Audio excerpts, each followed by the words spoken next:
Whoa.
Stream is starting, the Captain Coder at the helm. Bean water is ready. Today we will learn a lot. He loves the questions, he loves to sing. Join our Discord and follow him.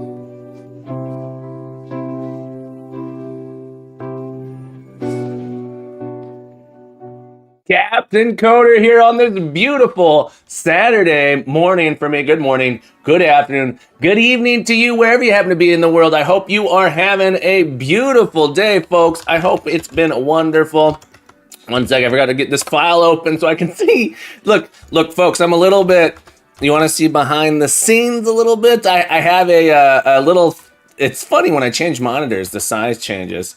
I have this little log here that I look at in a terminal to let me know who's here, because I like to know. I like to let you guys know. I like you all to feel welcome, so I cheat a little bit because sometimes I forget, and it tells me the first time someone chatted. So when there's a new chatter, I know to say hello. So G, welcome back to the stream. I hope you're doing well, my friend.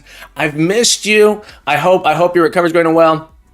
Doing fine. Like going to go. No, I'm not saying you have to be here or anything. It's just been nice to see your name in the chat here. I'm doing absolutely wonderful, G. Thank you so much for being here. Enjoy your trip into town in about half an hour. I hope it goes wonderfully well. When I switch the tab here, hang on, I gotta make it big again. Code Monk, welcome back as well. Snabble, it's nice to see you. Pooh Stack, thank you for your game looks so cool. Your project, it's not a game, it's like a character creator, tabletop RPG. Guys, be sure to check out Pooh Stack. If you're not following Pooh Stack, really cool project going on over there. Be sure to give him some love. Click that heart. Click that heart, get in there, check them out. See this button, Pooh Stack. If you want to see a character creator being made for a tabletop role-playing game, super cool stuff. It was so nice of you to share it with me the other day. I loved seeing what you were working on. Kuwani, I love you. Thank you for your exclamation point here. Thank you for getting those points, folks. Don't forget exclamation point here, exclamation point daily to get those points. Using Bash instead of Firebot is so you. Look, if I could get Firebot to tell me the activity feed, maybe I would use that. So fun fact, Captain Anosa is using Bash instead of Firebot is so you. Let me show you. It's a combination of Bash and Firebot. Look at this event here. The event is, hang on, there's an event here. Hang on. It's using Firebot. I think the event is check first. Here it is. When someone chats, message check. No, it's not check first. Hang on. There's one of these things. I have so many things in here now. Logs. Here we go. Log chat. Viewer arrived. Here it is. Captain Anosa. When a viewer arrived, so this is the first time that they say anything. So this is the first time a user chats for this stream. It writes to a file. Called users.txt.txt.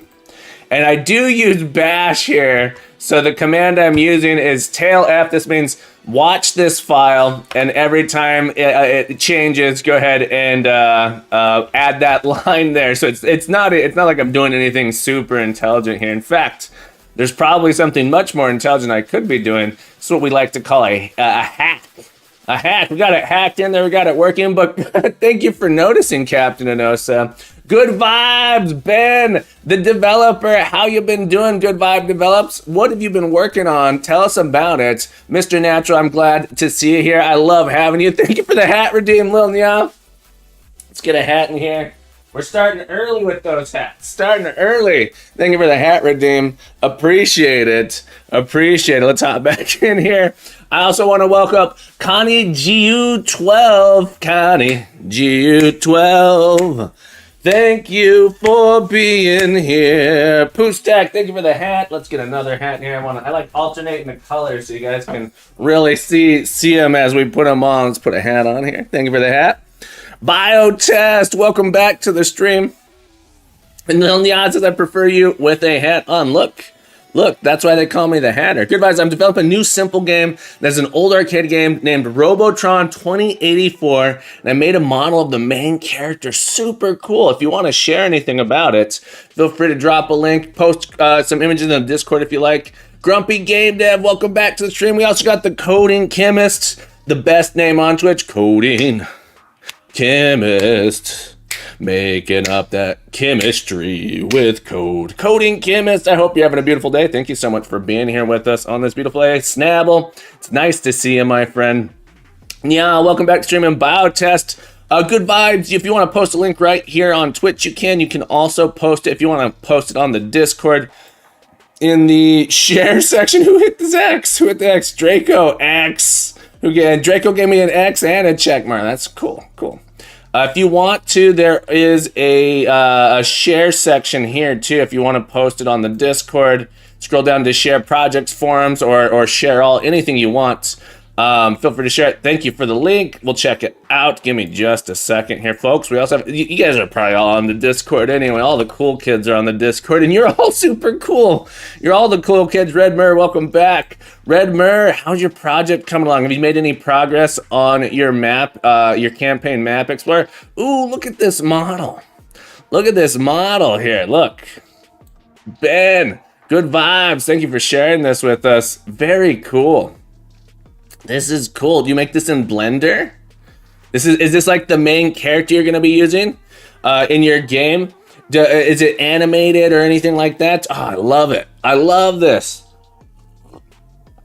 Makes me want to hop into Blender. I took a Blender class. I was gonna say I took a Blender class. I watched a 8-hour course to make some stuff in Blender. Super cool. I want to get better at it.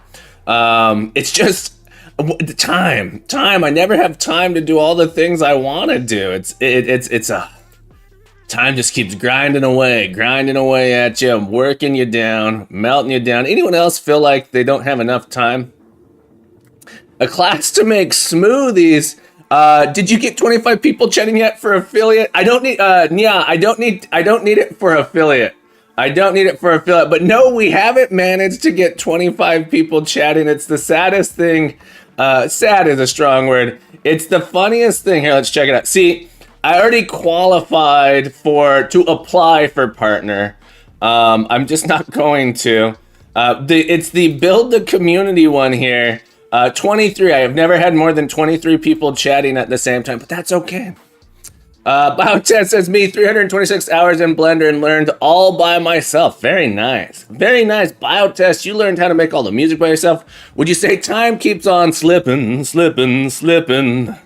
into the future? Yes, it does. And as I get, it feels like time is accelerating is the other thing. That's okay. I'm gonna try not to worry about this one. This goal here, this is just enough to drive you crazy. I mean, if you promote yourself everywhere, you can get 25 people. I've had 23 people chatting on this. Look, we had 23. We had 23, and that's all that matters. But it's crazy hard you have to get 25 people chatting within the same 60-second time period or something crazy. I don't know what it is, but it's wild. It's wild. I can't believe how hard it is to get that many people chatting at the same time, but that's okay. All it's going to take is one crazy raid. All it's going to take is some crazy raid coming in here and blasting me. And so I'm going to try not to look. I'm not stressed about it. I'm not worried about it. Poostack not lurking. Poostack, you're welcome to lurk as much as you want. Red Mur, yeah. Ever since you called me out, it's not actually, it's a combination of things. I like the lip on this mug. I keep spilling coffee. I'm getting too animated. So I spilled coffee, and having the lip there is really helping me not spill my mug, not spill my coffee, not spill my beverage. You know what, folks? And it's a Saturday, so I'm drinking the real stuff today. I'm drinking caffeinated coffee. It feels so good. So good. But what are we working on here, folks? What are we working on here? So you would not say time is on your side. Yes, it is. Grumpy Game Dev, it's true. Time is, well, look, it's on my good side. And it's on my bad side. R3, welcome back. Congratulations on your points. Thank you for the hat. Let's add a hat to the stack, folks. I'm going to add a hat to the stack. Here we go, hat stack. Thank you for the hat, Redeem. Always need more hats. There's never enough hats. Thank you for the hat. Grumpy, I need to get myself an IKEA bowl so I can wear it just like you. And to get myself an IKEA bowl. Also, folks, if you guys don't know the Grumpy Day, I would say there ain't no good guy. There ain't no bad guy. Grumpy with all the songs. Folks, if you guys don't know the Grumpy Game Dev, working on Grumpy. Is it just Grumpy here? If you guys don't know the Grumpy Game Dev, be sure to check it out. If you want to watch a Grumpy Game Dev, I'd say work on a madman work on retro style games. He's actually currently a long-term project creating a Discord mud, a multi-user dungeon for Discord. Looks super cool. He's making it in VB.net. He's writing stuff using ASP.net. All this technology that's super new, shiny technology. You can't miss it. Can't miss it with a classic ASP editor. Yeah. The premium, only the latest in coding technologies is what you'll see over at the Grumpy Game Dev. So be sure to give him some love. And the second Saturday of every month, we get together. So February, let's see where it is. February, save the date, February 10th, we'll be doing a collab stream. Decaf's not really a thing here. Check the store, and 54 different products. What is decaf? That sounds about right. Yeah, I've been not drinking a lot of, I haven't been drinking it. Yeah, anyway. But Joel ain't past the end of life. It ain't mature enough. That's fair. True story. True story. R3, I hope you're having a beautiful day, my friend. How have you been? Gee, did I miss your hat, Redeem? I need to have a hat counter here, because, gee, did I miss your hat? I think I missed one. I think we have a fourth hat here we got to add to the stack. Let's get a hat to the stack.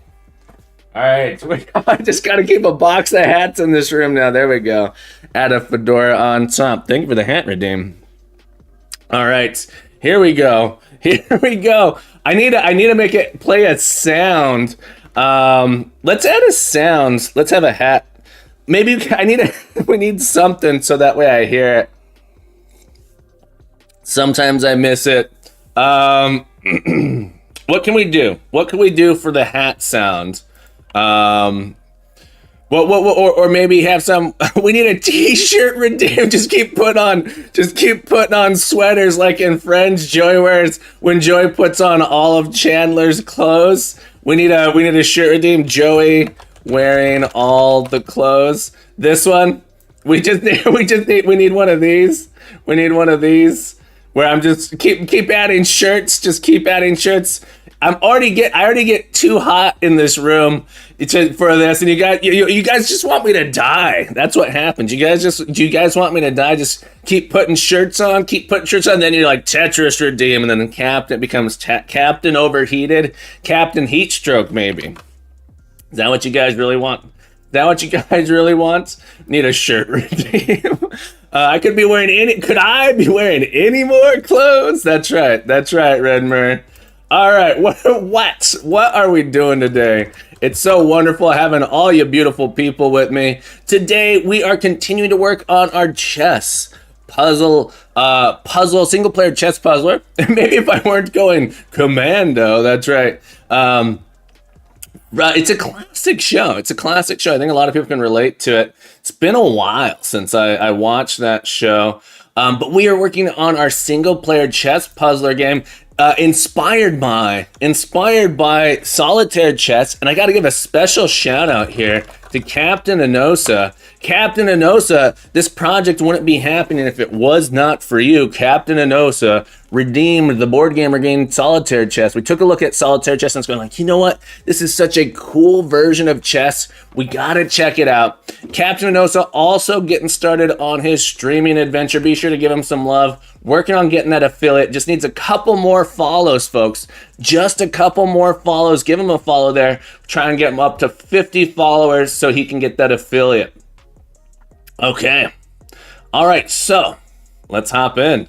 Where are we at? Where have I been left off? We are in the process of writing.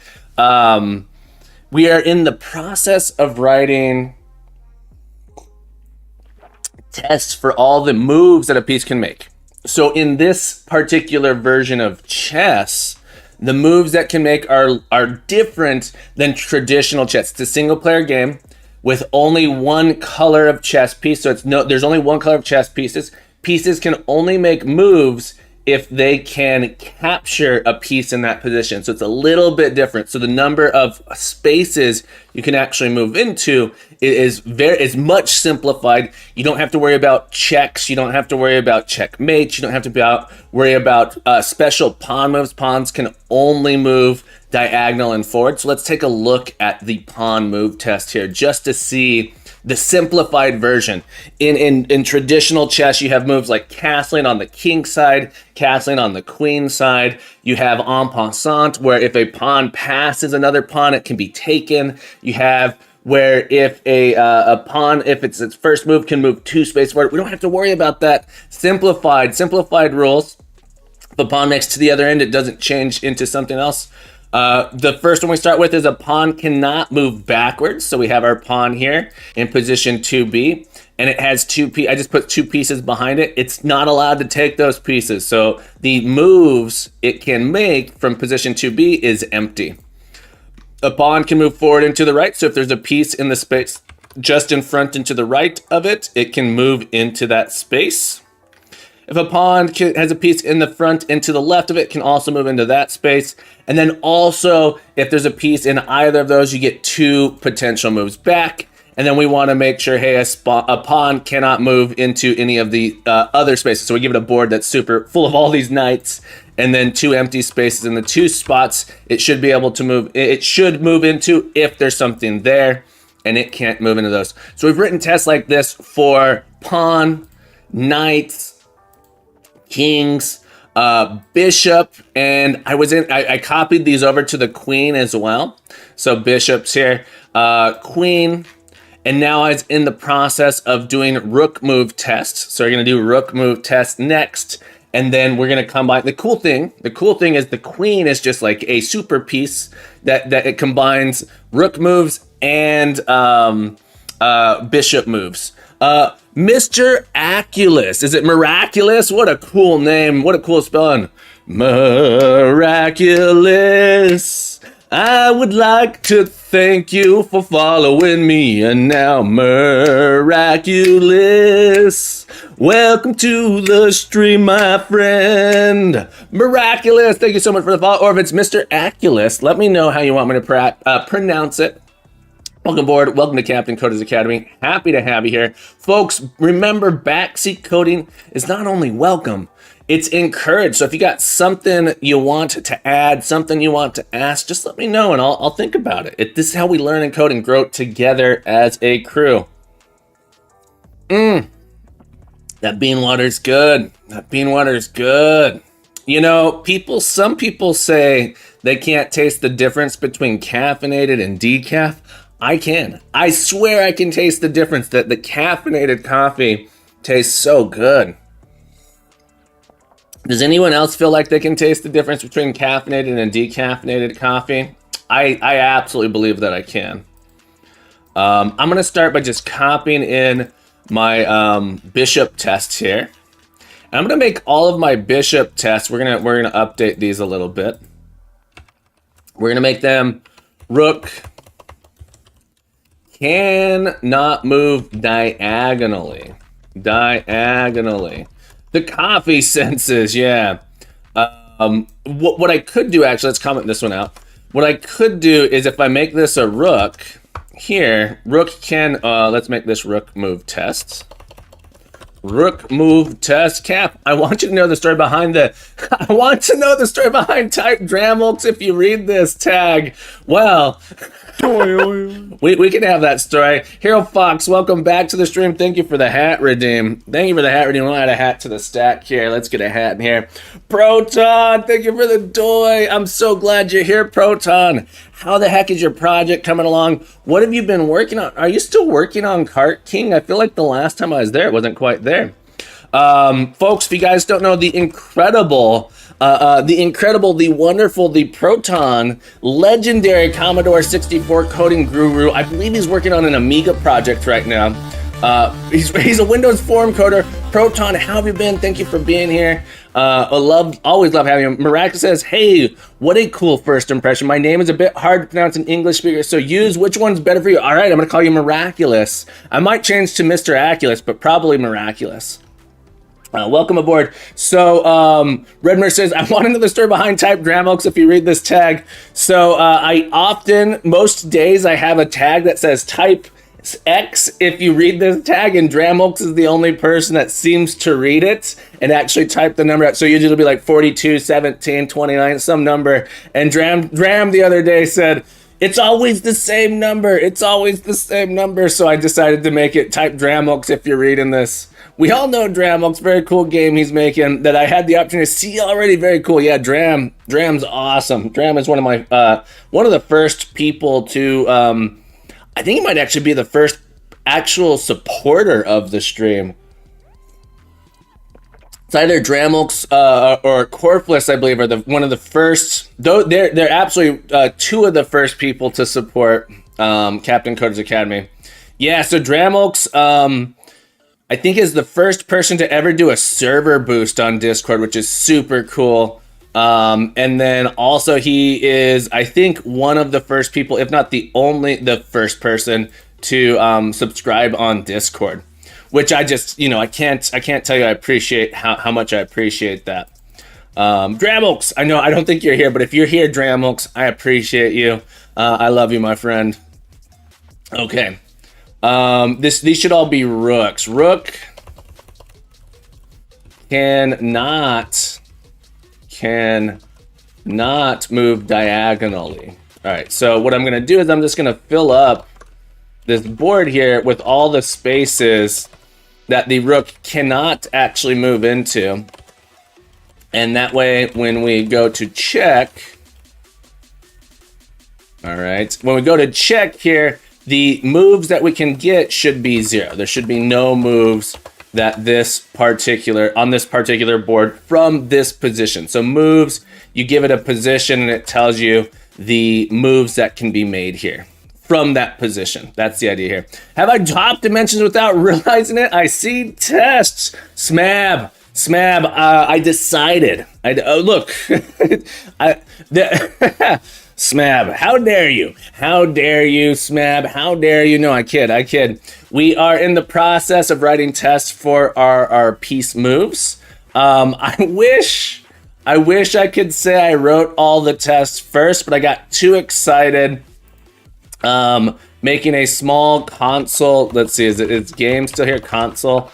I got too excited doing this.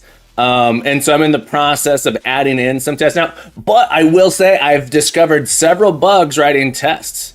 I've discovered several bugs writing quests. Exclamation point cat. I don't have a cat to put on my head, but we do have this board printing out, which is pretty cool. This pretty cool little board here. Thanks for the bat. So I was having too much fun with this, but we're coming in and we're writing unit tests because I want to turn this into a rat, a cat, a bat. How many more rhymes do we got in there, Proton? Come on. We need more animals that end in AT. I know we can do it. Animals that end with AT, folks. All right, so Rook cannot move diagonally. Okay. I'm rambling there. Thank you for helping me ramble a bit. There's Smab. Rook can move orthogonally one. So we'll put a fat. A fat is not an animal. Is there an animal called a fat? We need more.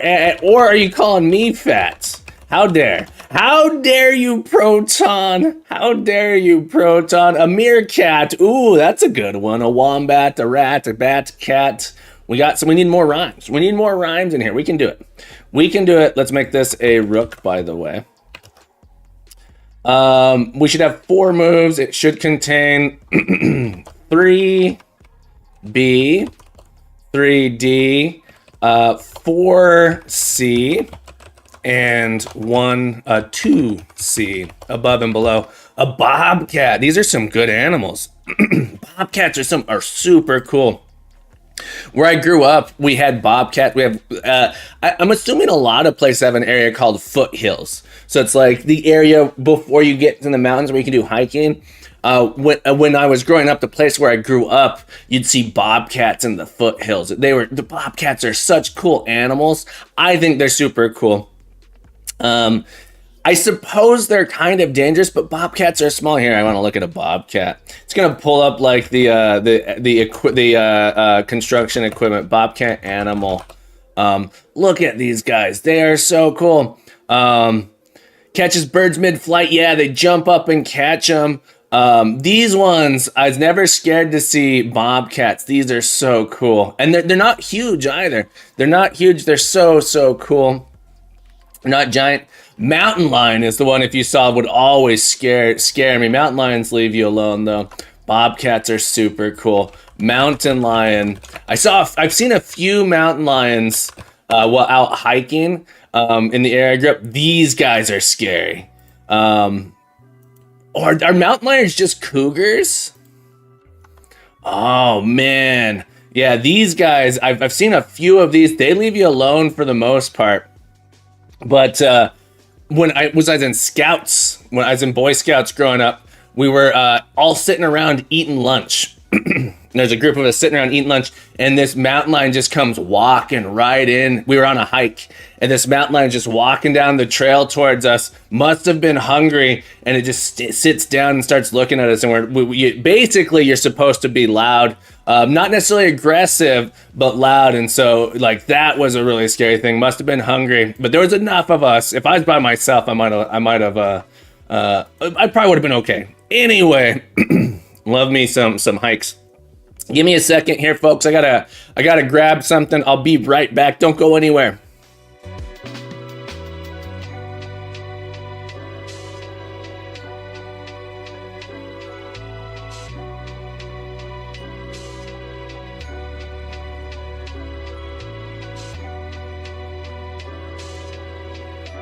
All right, I'm back. Thank you for that.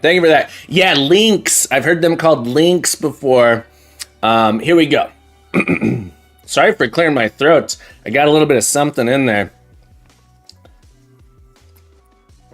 All right, can move orthogonally 1. Rook cannot jump over pieces. So we're going to take this same setup here. And if we put... We're going to put pieces... Oh, rook cannot jump over pieces. Was it a fur ball, Cap? Probably. That makes the most sense. We're going to put a pawn behind each one of these, and the rook cannot actually move past it. Let's add in as well. There's another one where we should be able to move orthogonally 2. Enjoy your lurk, Redmer. Thank you for hanging out with us. Remember to keep coding, keep growing, be the best you can be. You're welcome back anytime, my friend. You're welcome back anytime. And we'll see you in a little bit, I hope. Okay, so now it can move 2 spaces orthogonally. So this should be B, 1B, sorry, no, not 1B. 3A, 3E, 5C, and 1C. So moving those distances. We have cannot jump over pieces. You tried a bit shift. All letters, no more animals found. You did. Did you really try to find more animals that end with AT and you couldn't find it? That's funny.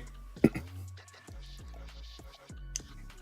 wonder what Chat GPT would say. List all animals that end in A. All right, so we're gonna put rook can move.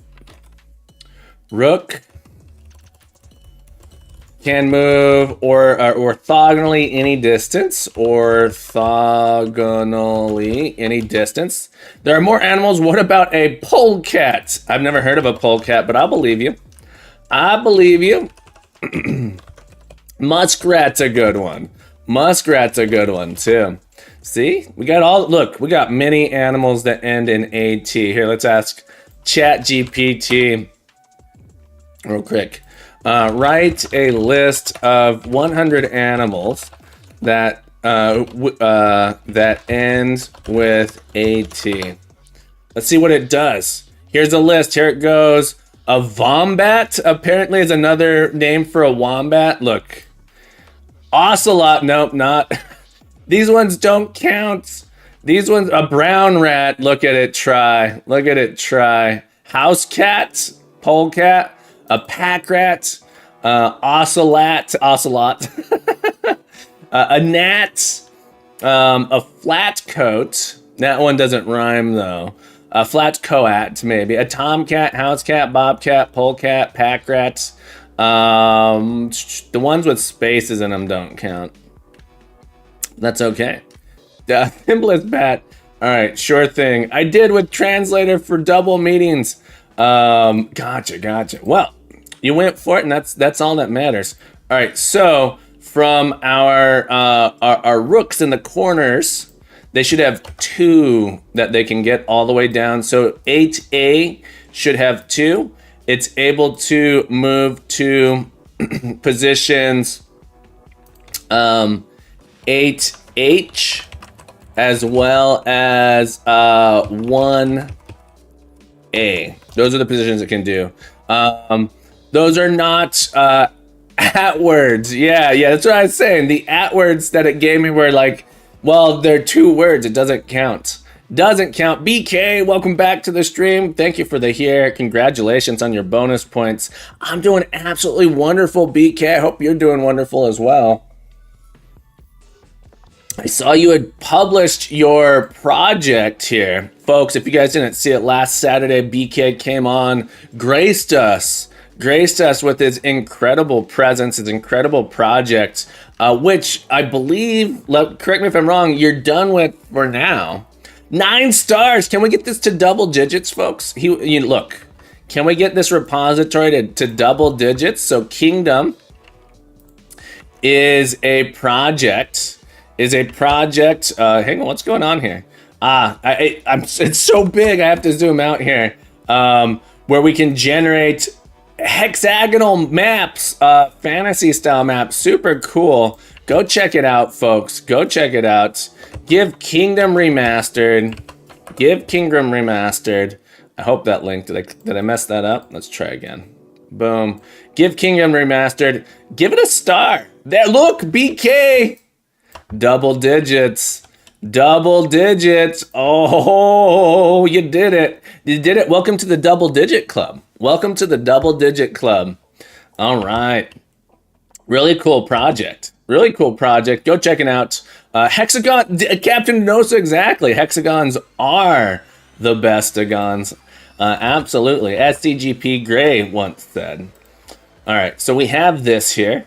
So we can make this moves. Double digits, look. Going from double digits to triple digits is tough, though. Double digits to triple digits is tough. I have a few. Let's see. I think I have 2 repositories that are triple digits. Let's check it out here. Repositories, sort by stars. Elm mode 327. So I have 327 stars on Elm mode. Elm Tris, Tetris for Elm, 131. And then the next one, it drops off there. The Haskell image processing library, far fewer, and then it just goes down from there. But getting up to those triple digits, that was an accomplishment for me. I was really proud of that one. But going from double to triple is brutal. But getting that first double digit one does feel good. Congratulations, my friend. Congratulations. All right. We are finishing this up here. So each one of these is going to be, depends which base you count in. It's true. If you count in base 2, quite a bit easier in base 2 for sure. Triple to quad we go. Yeah, look, I don't know. I have few expectations here. Not what I want. I want to, it's hard to hold those, but, what button? There we go. Moving now from position 1A and then position 8H and then position 1H. So we want to be able to move from these. These should all contain 2. And then from 1A, we can go to 1H or 8A. Okay. From position 8H, we can go to 1H or, 8A and, 8A and 1H. From position 1H, we can go to 1A or 8H. Wait. 1H. 1H can go to 1A or 8H. Hang on, I'm confused. I'm confused. Why is this one? Why can I get to this? Oh, it makes sense. Yeah, I can get to the same space as it. Okay, that one makes sense. Okay. These are the same, and these are the same. All right. Those are my Rook tests. Let's do a .NET test here. .NET tests. I like BK Dev also. He's cool, but BK first report with double cheese and roasted on flames for the imbeciles who don't know that BK is short for Burger King. Look, BK, employed by one of the biggest chains in the world. Thank you for the hat redeem, coding chemist. Add a hat to the stack here. BK Dev, for anyone who doesn't know, BK Dev is works for one of the largest corporations in the world. Working on AI-assisted ordering through drive-thrus.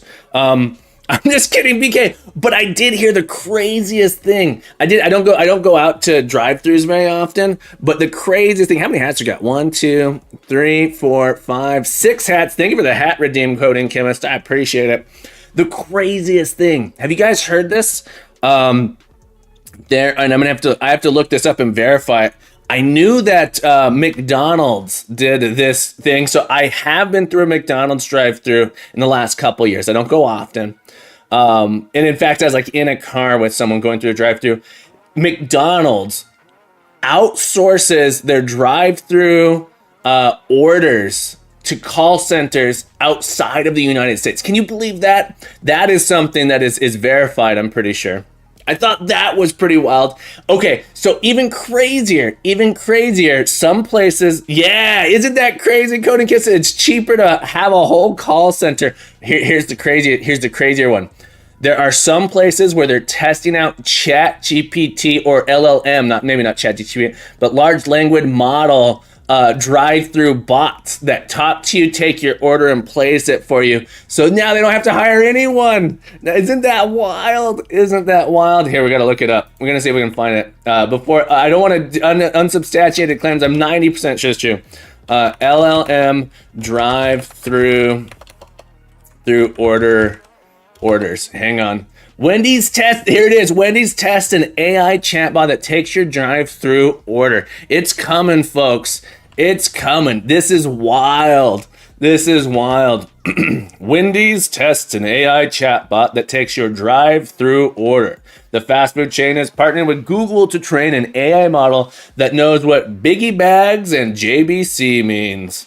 Wendy's is partnering with Google to create an AI chatbot that can take orders at its drive-thru, as reported earlier by The Wall Street Journal. The fast food chain has plans to bring its first Wendy's Fresh AI-enabled drive-thru to a Columbus, Ohio restaurant in June.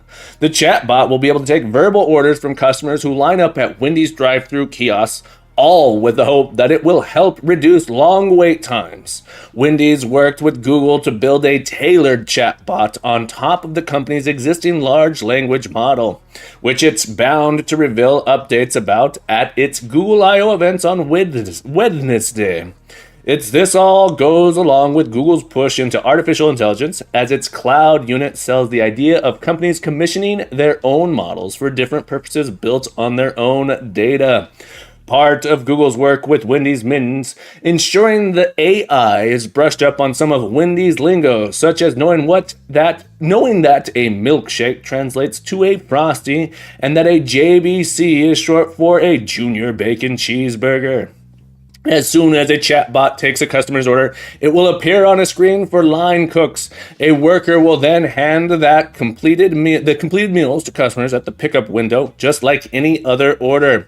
In a statement to the Wall Street Journal, Google Cloud CEO Thomas Kurian acknowledged some of the challenges associated with using an AI chatbot at the drive-thru. The bot will have to ignore any noise it hears from kids in the backseat of a vehicle, for example, and will also have to deal with customers who change their minds in the middle of an order. Fascinating. Prompt injection for free food. Kuwani genius. Brilliant. Brilliant. I want one vegetarian burger, ordering 107 cheeseburgers. Exactly, Mizzard. Exactly. Coding chemist, exactly. So it's interesting here. It's interesting here. Yeah, I find this endlessly fascinating. This was last March, so this was almost a little less than a year ago that was happening. So I'm like, where is it now? Where is it now? But this is happening, folks. This is real. I already knew that they were doing stuff out. What are you doing after shift? Yeah, Viridian the Gray, welcome back, or welcome to the stream, I should say. Welcome to the stream. Happy to have you here on this beautiful day. Yeah, I wear many hats. I think we're 8 hats deep right now. We're 8 hats deep right now. We might get to a hat overflow today, folks. If you guys are persistent enough, we might get a hat overthrow. Overthrow? No, we don't want the hats to overthrow. Throw the Captain hat overflow. I heard Google are working on creating better Twitch bots, so you can get the audience you deserve. Interesting, Snabble. Interesting. I hope so. I hope so, because then I can get the audience I deserve, which is just a series of LLMs talking to me. All right, so all of my tests seem to pass. A hat overthrow, the hat stream again instead of the Captain Coder. It's true. I become a hat. Oh man, can you imagine? I need to figure out how to do VTubing and get a hat. Oh man, we need. I want. Maybe this could be a really fun. I have so many project ideas. This could be a fun project.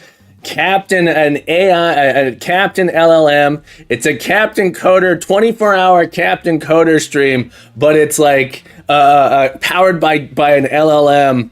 And it's Captain Coder, and then I'll do collab streams with it. Proton Fig, thank you again for the follow. Proton Fig, thank you for following me. We've got Proton Fig following me, and you know he's so cool. Proton, thank you so much for the follow. Mars9T, Mizzard X, welcome back. I hope you're having a beautiful day. All right, folks, we got our Rook tests here going. Let's update these. I want to add these as Queen tests as well. All right. So our Queen, I took all of our Bishop tests and I added them in here. Our Rook tests. Now, I could never squirrel properly and it would sing different. Oh, we have to make it sing. Smav, that's a genius idea. Every time someone follows, it generates a song and has to sing. We'll have to get some auto-tune stuff going. Oh, man, what a fun project that would be. What a fun project that would be. Let's add in one of these for our Queen. Squirrels, exactly. One of these for our Queen. I want to add a big one in here and put the Queen sort of in the middle of the board. Queen move tests. Okay. So we have a Queen here. Squirrels. Yeah, folks, you know I squirrel. I'm a squirrely fella. Queen cannot make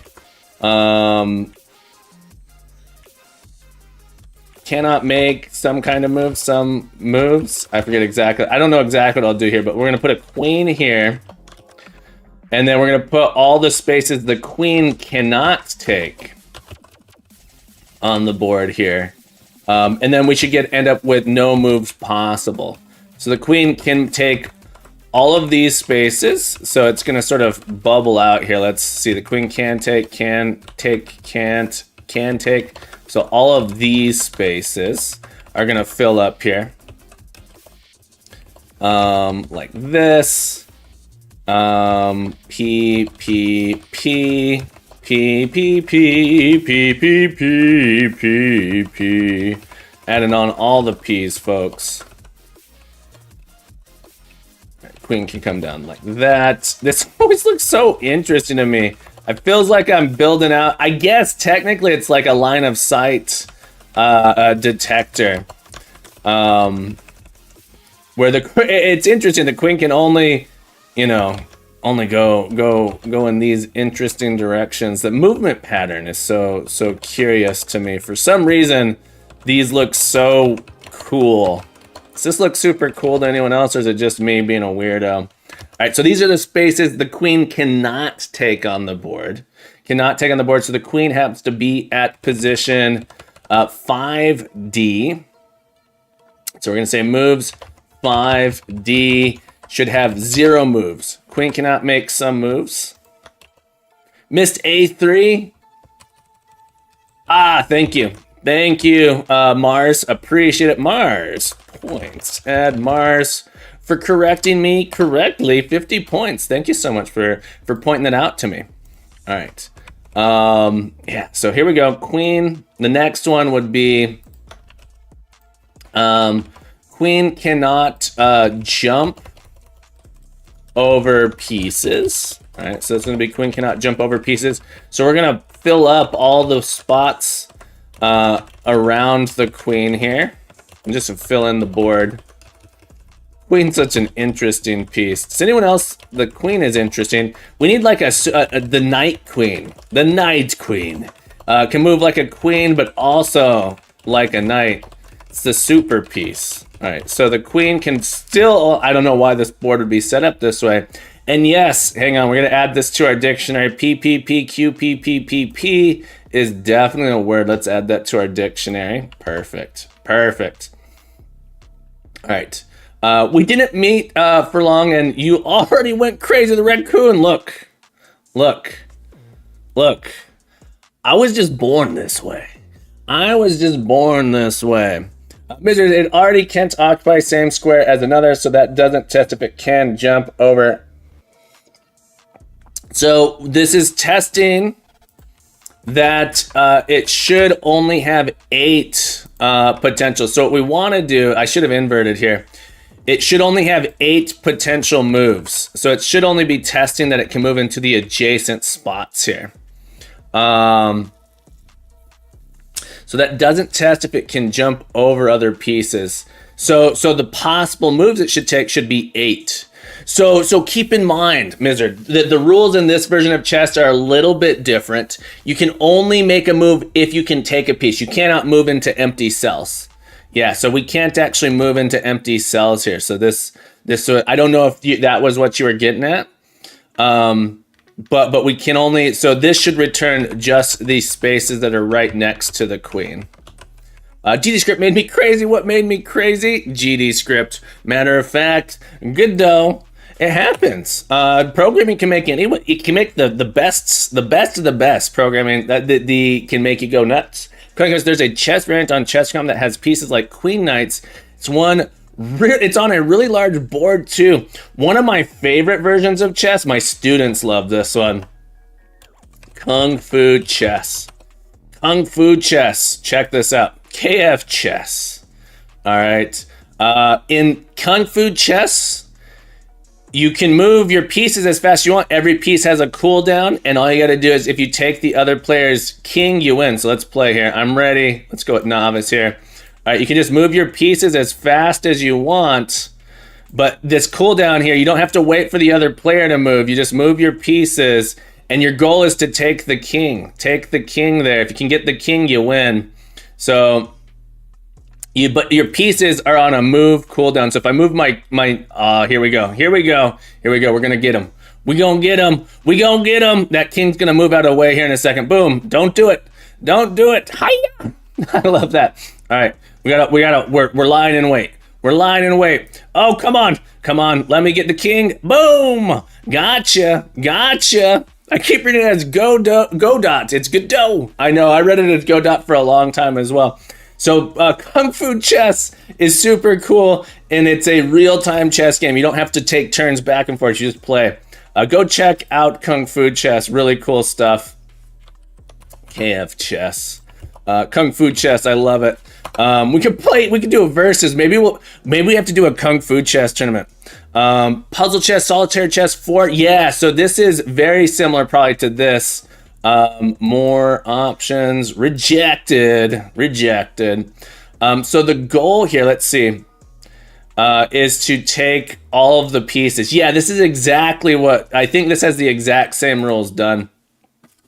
This was inspired by, and I've always wanted this game here, solitaire chess. Solitaire chess, we took a look at it. We had a board game redeemed for solitaire chess. We took a look at it, and I was going, you know what? This is going to make an excellent programming exercise for my students. So I imagine it's sort of like this here. Simple pieces move as standard chess pieces. You can perform only capture moves.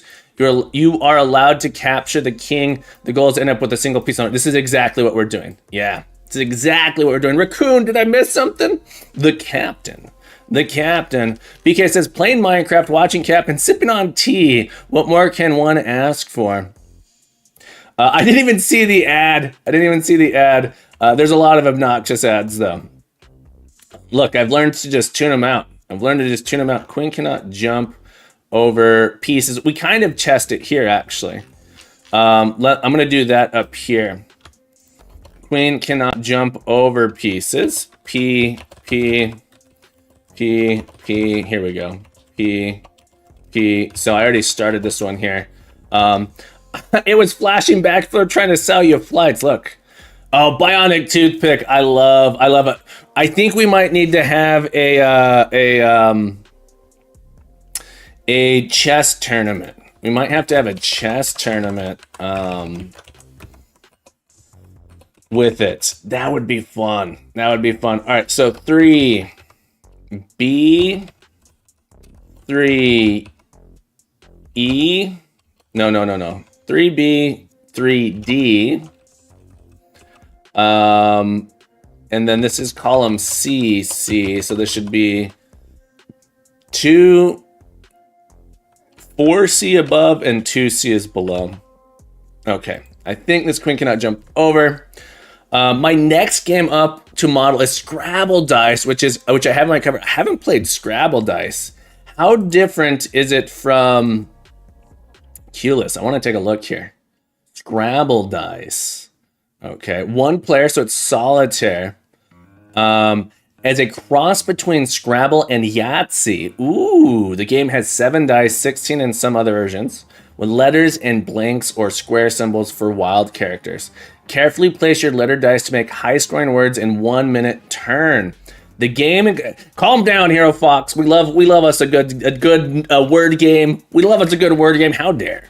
All right, clearly we need a squirrel. A squirrel command. I felt like that came out a few years ago. Maybe Trevor. So I haven't seen this. I'm surprised I haven't seen this. This looks cool. What does squirrel mean? Squirrel is kind of like a dog seeing a squirrel. So a dog's in the middle of something. You see a squirrel and you got to chase it. Depends on the issue, Proton. You know, you can always ask in the Discord, but if it's something simple, we can see if we can take a look at it. I've had it a long time. Yeah, it kind of looks like, I'm curious.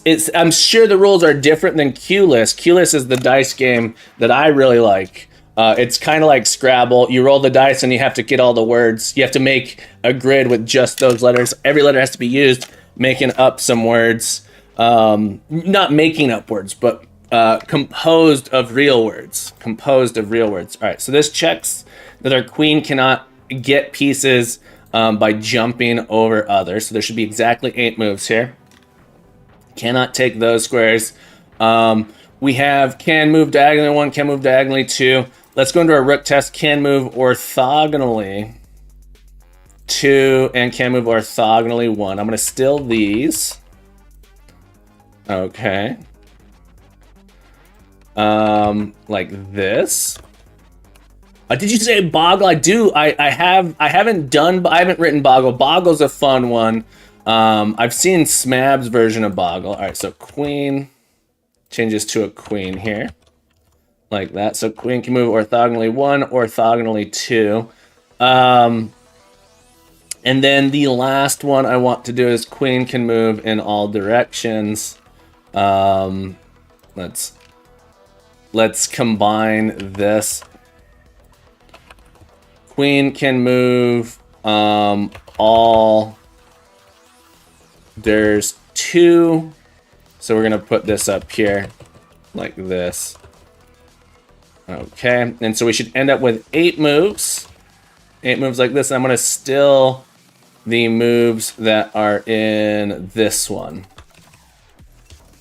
In this one here. Bum bum bum ba-da-da-ba-bum ba-da-ba-ba-bum bum bum bum bum. Alright, coding boggles my body too, but so boggle's an interesting one. Because of the dictionary associated with boggle. So I think boggle's a fun one. There's so many coding exercises to do. So many coding exercises, so little time. And then the last one, move alders 1. Really, we don't actually need move alders 1. This kind of tests it, but just to be obnoxious, queen can move alders 1. Just to be obnoxious here, we'll do a board like this. I can imagine a case where you might implement this incorrectly as well. All right, let's see. .NET run a test. Let's see how we did. Did we do it? Can we pass the tests? Can we pass? All right, we've passed all of our tests. So I believe we have tests for all of our pieces. Now, king moves. Let's load it up here so we can see them all together. Let's run them all. Enjoy your day, G. Have a beautiful day. Thank you so much, G, for hanging out. I love you, my friend. Keep coding. Keep growing. Be the best you can be. I'll be back tomorrow morning. I hope to see you then. If not, I'll see you soon. Have a beautiful day. Okay. So we have all our moves here. So I have a little bit of a refactor that I kind of feel like I want to do. For my students' sake, git add. All right, I want to hang on. Code git ignore. I want to ignore the VS Code folder here. Git reset, git add. Make sure. So these are all of our tests. For our puzzle, git add, git commit -m feat implement puzzle class and tests. All right, so the puzzle is like setting up a scenario. So let's take a look at that real quick. One of the things I don't like about this, or I think I don't like about it, is the interface that we provide. There are things I like. So the puzzle, you give it a board. It needs to be able to count the pieces on it. It kind of feels like this should be part of the board. Counting the pieces on a board feels like that's a property of the board, not of the puzzle. And then you could query that based on it. Is solved is certainly a property of the puzzle. Reset here, and then move gives us a bool saying whether or not a move was done. And then moves, given a position, tells us which moves are possible. So the board itself doesn't have the chess logic, but the puzzle does. All right, so given a piece, a position, give us back. The thing I kind of don't like about this is you don't specify the piece type. So it's a little bit hidden. The piece movement logic is kind of hidden inside. And from an educational standpoint, I don't know if I like that. Part of me wants to have an interface or something to say, hey, by the way, it makes sense to take your pieces. Implement their move logic as an individual function, individual method that just produces all of the spaces they can go. And then we filter it down later. So in the moves here, literally, I don't check the bounds or anything like that. I filter those out here. Javasaurus X, welcome back. How the heck have you been? It's been a while. I'm doing absolutely wonderful, my friend. I hope you've been wonderful. What have you been working on? We are working on a chess puzzler here. So this moves method takes in a rank and a file, so a position on a chessboard, and then it returns a list of positions that can be made where this is the start position and this is the end position. You're working on a game consisting out of mini games forming a bigger game. Is it kind of like, what is it called? WarioWares? WarioWares is a series of mini games that you play, or there's another one, I can't think of the name right now. It's like Mr. Hatton game or something along those lines. Spyro. Okay, gotcha. More like Spyro. Yeah, I played the original Spyro. That's the only one I played back for the PS1. And then our king. So the simple ones here are pawn, or what I think is the simplest one is pawn. These are the moves that pawn take. The knight is relatively simple as well. The king is simple. And then these ones, I have Mr. Game & Watch. There it is. I haven't actually played that one. There's a couple things you need to learn to earn collectibles, and that can be like shooting or puzzle or doing something special. Very cool. Feel free to share. Do you got a link or anything you'd want to drop in the chat? Javasaurus X, go for it. So I created this helper method, moves in direction, where you give it a start position and then you have a movement delta. So our rooks can move orthogonally, and our bishops can move diagonally. And the queen is just the combination of our rook and bishop moves. And then moves in direction, we take a starting position and then a delta, D rank, D file. And we just basically say, well, we can move in that direction. Well, we are in the bounds of the board. So this is the one spot where we actually need a bounds. These ones, we don't need that. So there's like a part of me that's like, I'm not sure what part is showing the number of moves in that direction. Bionic pick, good question. So moves in direction, we take a starting position. So here's the algorithm that this uses. This uses the following algorithm. Wrong button. So we have a grid, right? So we're gonna have a grid. So let's say we have a piece in this position over here. So we have a piece here, right?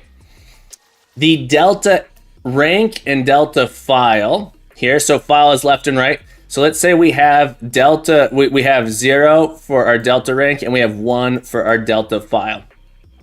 This while loop says, well, I'm inside of the board. Check to see if there is a piece in that position. Is there a piece here? No. We're gonna go ahead and add the position we're in. So notice this, we go here. We're gonna add the position we are in. I'm noticing I can do something here. I can always add the position. There's a little bit. It can stop anywhere along the path, not just capture moves. It can only do capture moves, Mizzard. In this version of the game, it can only do capture moves. So it can't stop anywhere along the board. It can only do capture moves. This one happens to add every position along the way. Oh, this is interesting. It's adding everything along the way. I'm realizing I can simplify this greatly. What I did later is I just said later on, I filtered down, say, only do the moves that are inbounds and only do the moves that are occupied. Inbounds and occupied. So that is sort of where that filters, but I can simplify this one that says if we're occupied, we actually return, we add this thing and we return it. So this one kind of can be like a single position. I kind of still want it to be a list because it's a little bit simpler in my mind to do it. It could be a maybe list, something like that. But we actually can remove this. I believe and we have our test, so let's run this real quick. because we only care if we're capturing a piece, we can actually remove this here. Okay. Because as soon as we find an occupied spot, says that's the spot we're getting. Can I change this? The problem is we might find no piece. Yeah, no worries, no worries. So I could potentially do position, maybe position here. Okay. A maybe position. In this case, I can do return new position, rank, and file. All right, so if we find the position, we return, otherwise return null. All right, let's keep doing a refactor here. I kind of like this. Kind of liking this. I want to eliminate this chunk as well, I believe. There's a little bit of a tricky thing where it is occupied, has to be inbound. So we'll come back to that in just a second. All right, so what we can do here, I believe, let's change this. I'm going to change this to move in direction. Move in direction.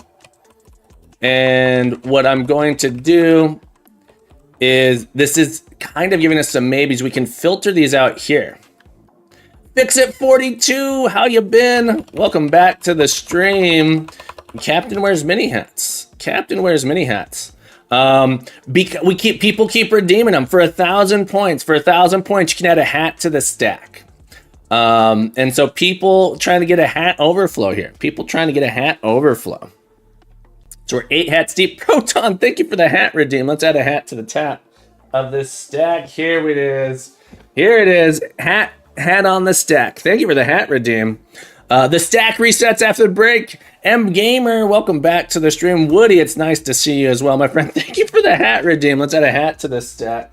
Let's add a hat to the stack, folks. Thank you for the hat redeem. Got another one.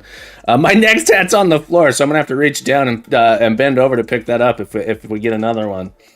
All right, so this isn't quite right because I only want to add the hats because I can't do a filter on these just yet. I can't do a filter on these.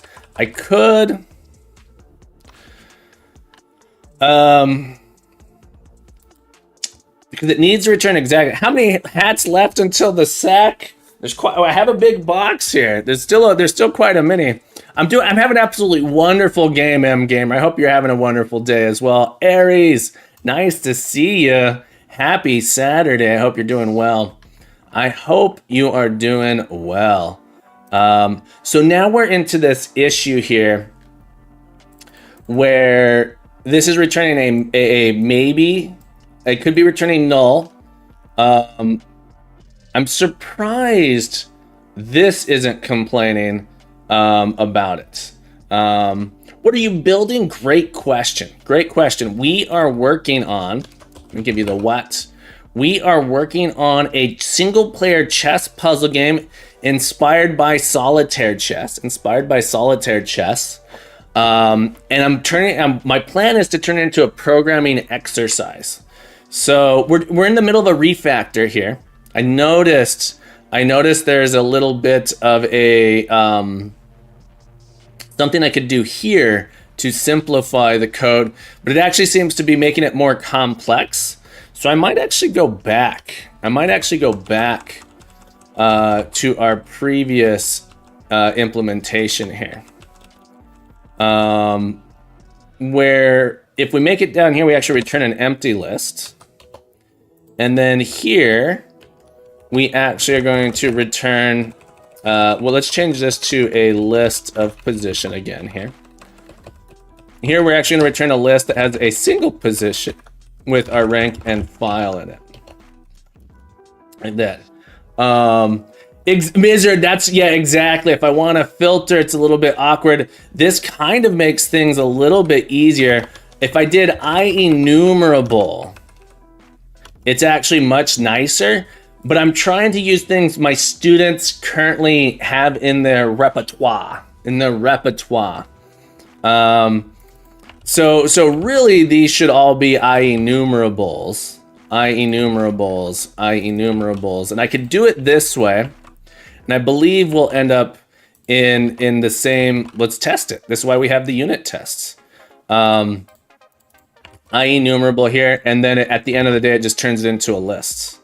I believe this will still pass, but the question comes down to, do I still want, these are students who I eventually want to introduce them to IEnumerable. I'm just not sure that they will have that in their belt just yet when they're doing this. So I was sticking to list here since I have it. So yeah, that's sort of where I'm at with it.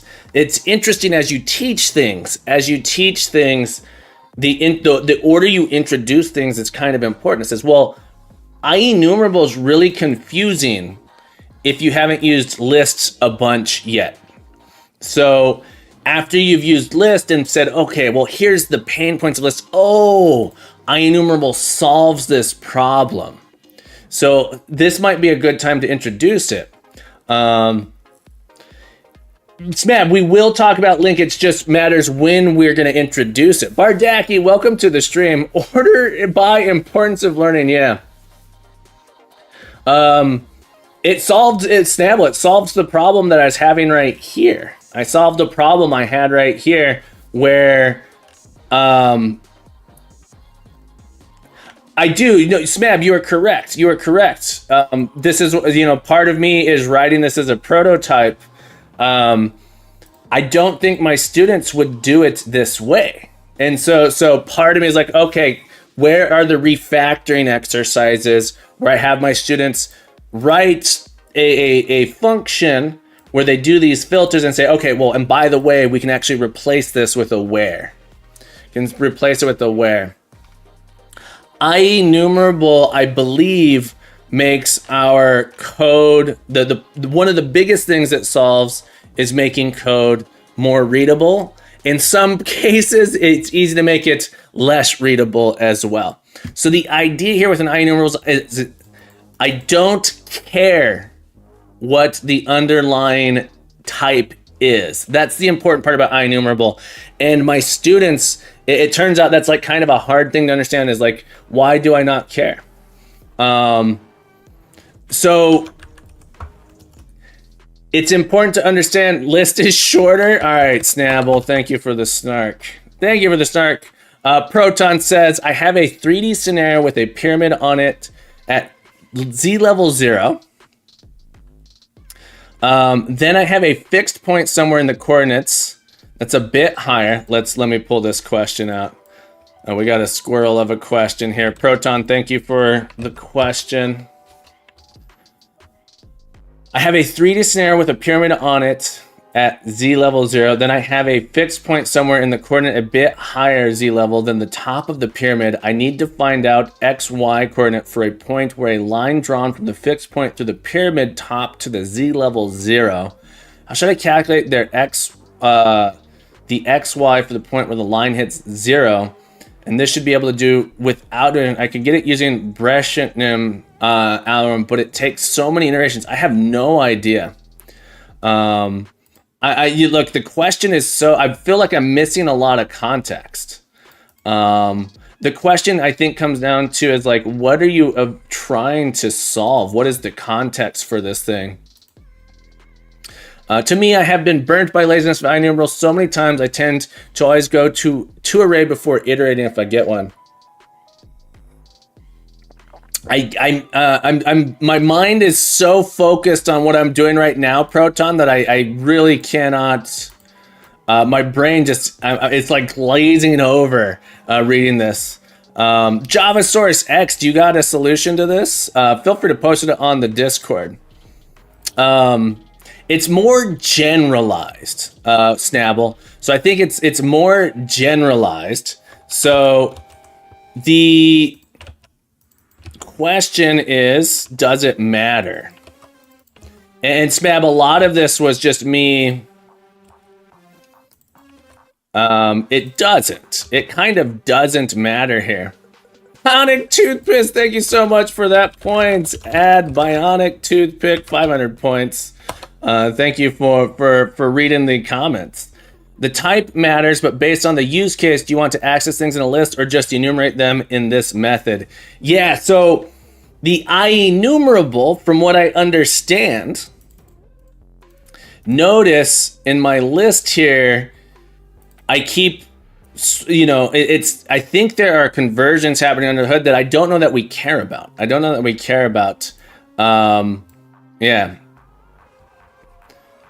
It shouldn't make a lot of a difference. Yeah, exactly. It shouldn't make a lot of difference in this. And so like there's this question of when should you use IEnumerable and when should you use list, when you should use array. So there's like a lot of thoughts there. Mizard says makes return empty or of appropriate size. In this case, it doesn't matter. Yeah, so I don't think it actually matters here. And that's why I was using lists in general. Is because I don't think it actually matters. Is the command to add a hat not push? Sorry, so I think we had a hat get added. Biotest. Sorry, I missed it. This is why we need to add in. Thank you, Biotest. Sorry, I missed it. Let me hang on. I gotta reach down. Some of my hats are on the floor over here. Oh, there we go. Adding the hat to the stack. Thank you for the hat, Biotests. There it is. Thank you for the hat. We're running out of camera space. We're gonna have a pop command. That'd be good. Yeah, so Proton, I'm sorry I don't have a better answer for you. I feel like this question requires a lot more mental bandwidth than I have at this moment in time. I have a 3D scenario with a pyramid on it at Z level 0. So like this right here, I don't even understand what this means. At Z level 0. So which direction is the pyramid going? That sort of thing. So like, there's some confusion there for me. Advanced hat balancing coding. Correct. Biotest, thank you for the hat redeem. All right. I need to make it say you spent 1,000 points because people have been here. Let's update this real quick. All right, we're gonna update the command so people are very aware. So I think some people are confused and aren't quite sure. I don't think everyone realizes here. So we're gonna make it say usernames spent 1,000 points and has redeemed a hat. There we go. Just so people know that it's spent. Does this actually cost anything? Hang on, did I make it automatically? Points greater than, send chat message. This might not actually be reducing the amount of points. Automatically deducts. There we go. It automatically deducts it. There we go. Perfect. Kuwani says, as I understand it, a line drawn from some point above the pyramid with direction so it hits the top. Where would the line hit the ground? Sounds like a lot of math. Sounds like there's some math here, but without division, because we're on like an old device here. Then I have a fixed point somewhere in the coordinates a bit higher Z level than the top of the pyramid. So is the top of the pyramid here? I need to find out XY coordinate for a point where a line drawn from a fixed point through the pyramid top to the Z level 0. I need to find out an XY coordinate for a point where a line drawn from the fixed point through the pyramid top to the Z level 0. I don't understand what you're trying to do. I know that we have some point, so we pick some point that you can choose this point. How can I calculate the XY for the point where the line hits 0Z? I honestly just don't understand it. Yeah, fix it 42. I'm not an affiliate, so I don't have channel points here. So I'm not an affiliate, unfortunately. So I'm just having trouble understanding exactly what we're doing here. I can't solve a problem that I don't understand. Should I calculate for the point where the line hits 0Z? And this should be able to do without division. This is going to be tricky here. I suspect this will be tricky.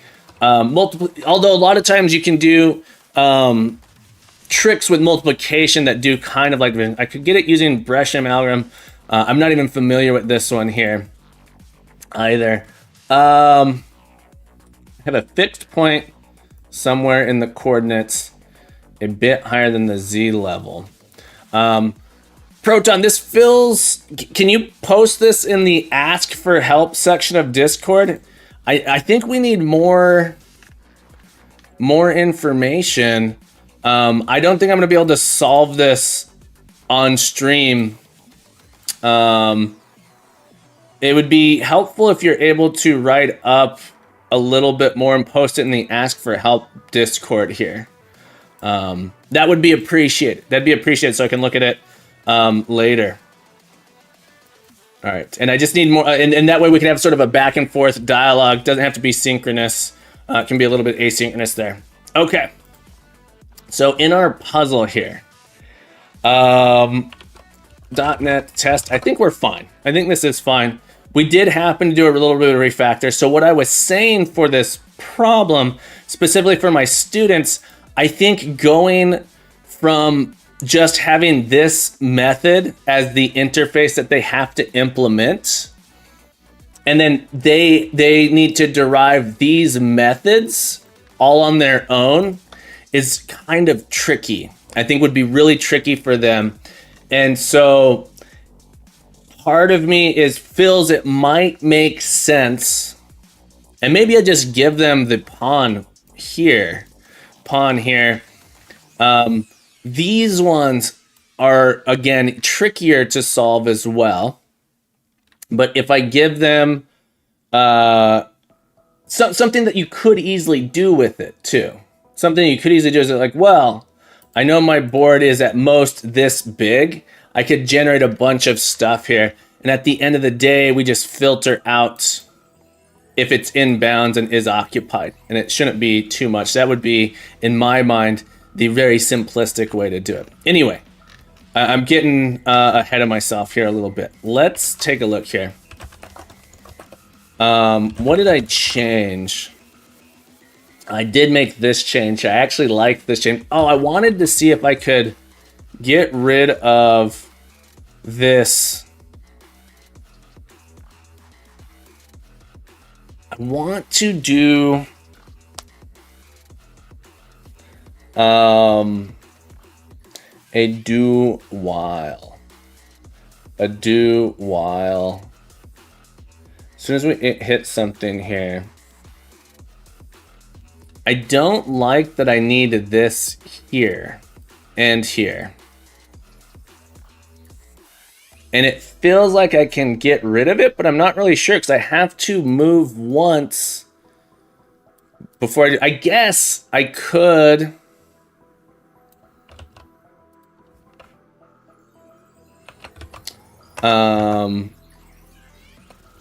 Because really, I could put it here and then do if board.inbounds rank file. If we're not in bounds, break. So this would be one option.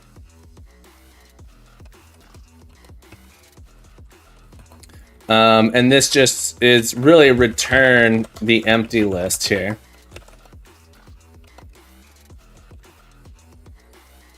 And this one is return that. So this kind of becomes a return a while true.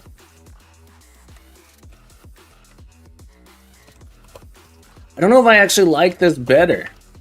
I tend to dislike the while trues. I tend to dislike while true.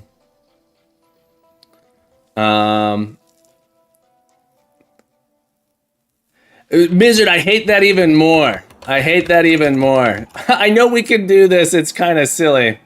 Lo-Fi Craft, welcome to the hats. Welcome to the stream is what I meant to say. Welcome to the stream.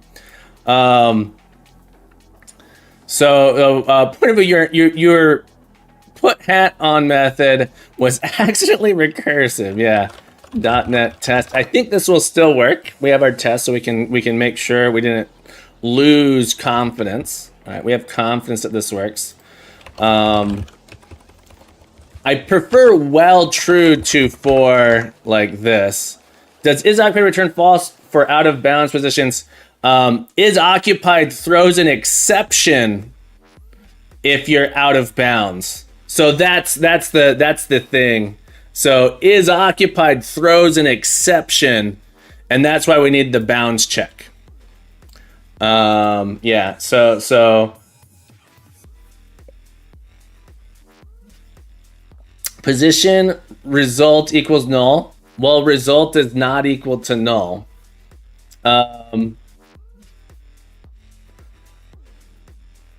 It's sort of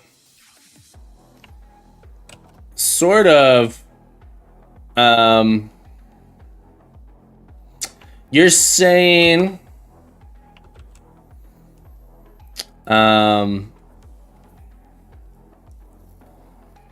we could do, I mean, it's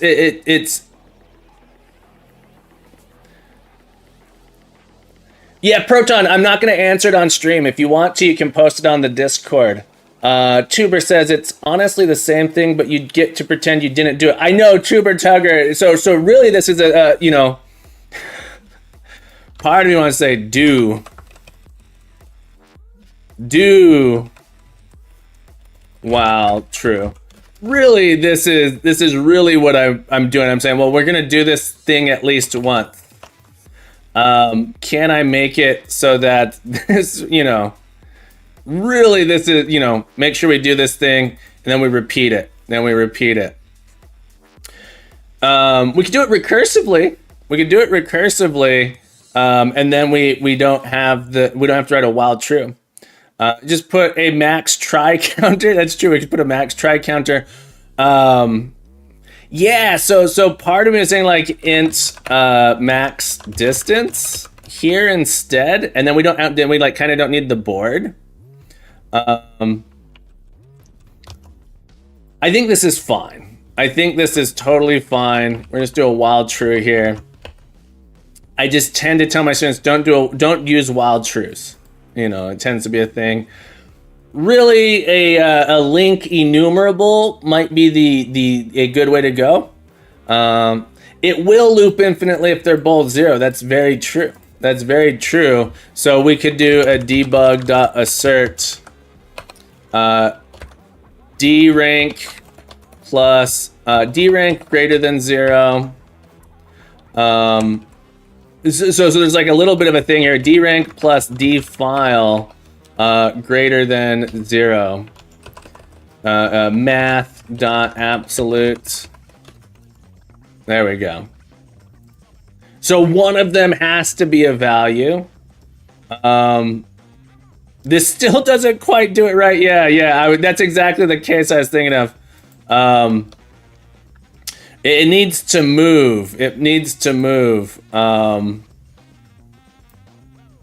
Look. Just don't call it that way. It's fine during a puzzle, bad for code base, fine for puzzle. You know, so what we could do the following. Say if rank file. Hang on. Let's write it recursively. Let's say if board.inbounds. We're not inbounds on the rank and file. Return this. If board.isOccupied rank file.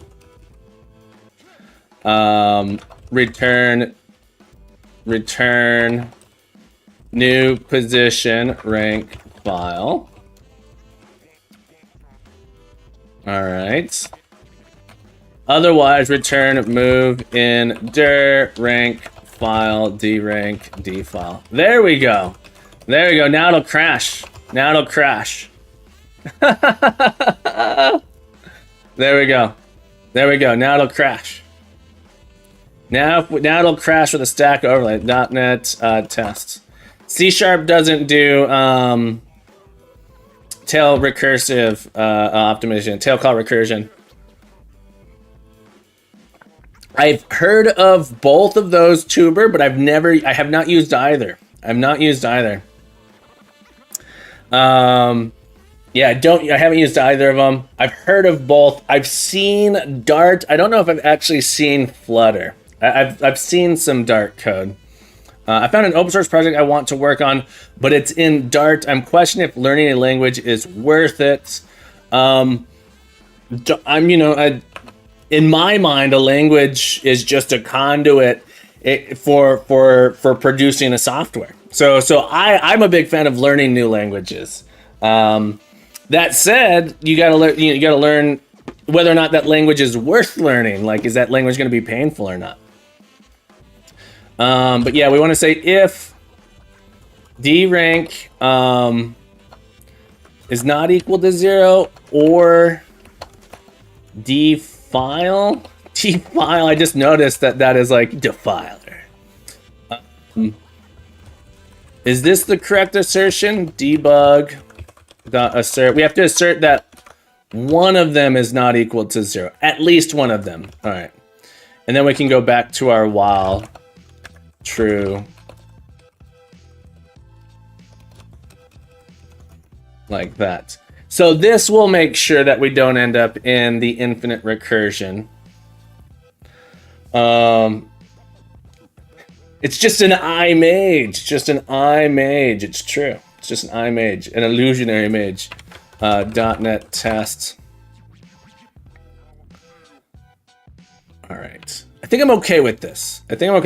Dram, welcome back to the stream. Happy Saturday, my friend. Happy Saturday. This is interesting. I don't like it. But this is kind of our base case here. I don't like the wild true. Ooh, we could do the following. Well, drank is not equal to 0 or defile is not equal to 0.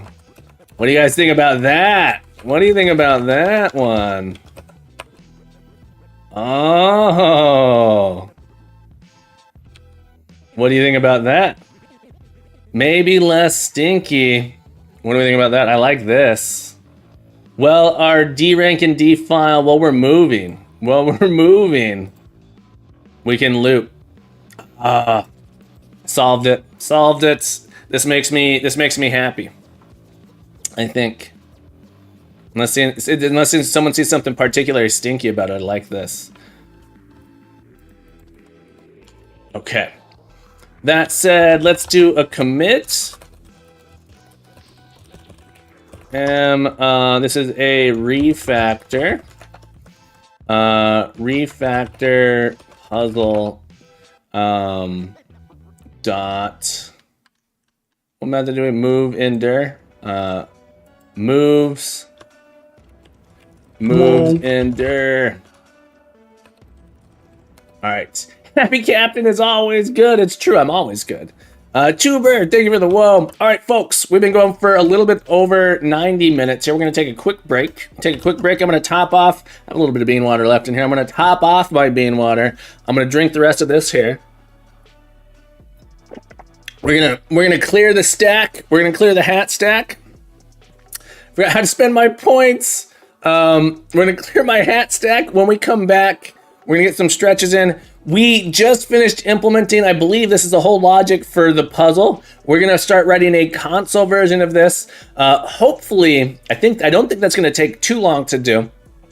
When we finish that, we're going to turn it into a Blazor web application. So hang around, folks. Captain Coder will return. Don't go anywhere.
All right, everybody, the captain's back. My hair's a little wild here I got a little bit of hat hair, but happy Saturday, everybody. If you're just joining us, Captain Coder here on this beautiful, beautiful Saturday.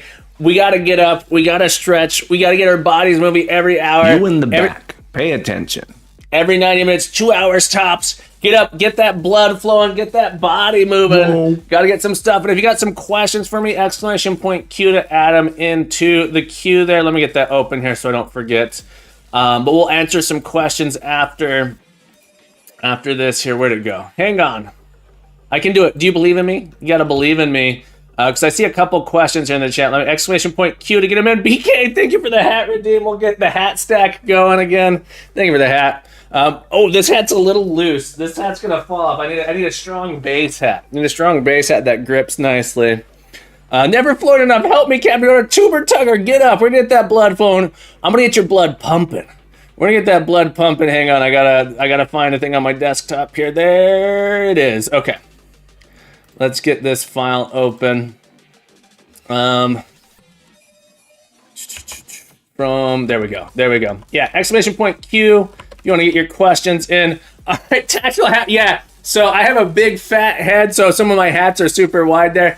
All right, folks, let's get up here. We're going to get some stretches in. Arms up at the side. We're doing some trunk rotations. Trunk rotations. Look, the captain loves you, which means you should love you. And if you love you, got to love yourself. Got to take care of that body. Got to get some stretching. Oh, man, that's good. We are about to pump it up. That's right. Pump it up. All right, get those arms up high and lean to the left. Oh, lean to the right. Yeah. To the window. To the wall. Oh yeah. I'm not gonna sing the next part though. All right. Get those shoulders, put them up, back, and down, and roll them back.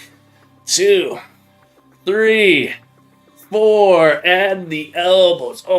2, 3, 4. Full arms. 2, 3, 4. Roll them forward. 2, 3, 4. Add the elbows. 2, 3, 4. Full arm. 2, 3, 4. As this arm comes forward, we're going to go ahead and roll it forward. We're going to roll forward and hang, and our hat's going to fall off. And if you're wearing a hat, it's okay if it fell off here. We're just going to hang here. 10 more seconds. Really focused on getting that lower back stretch. Your glutes and lower back, don't worry about arcing your back down. Focus on the hinge. Focus on the hinge. Breathe in for 5, and as you do, roll up, in. Bring those shoulders back up, and down. Oh yeah, folks, thank you guys so much for joining me in those stretches. I hope you feel better. I feel better. I feel wonderful. And for joining me in those stretches, points at all. 125 points. All you beautiful people out there, you beautiful people. You beautiful people. All right, let's hop back in here. We had a question. BK says, let me open a new tab here. He says, I need some advice. I'm working on a Java project where I'm storing musical artist information. I am struggling on what to call the package containing the classes for storing this. It's currently artist model and contains the classes artist, album, and song. Artist model doesn't feel right. Is there a better term for it? Artist model feels like a weird name for a class, in my mind.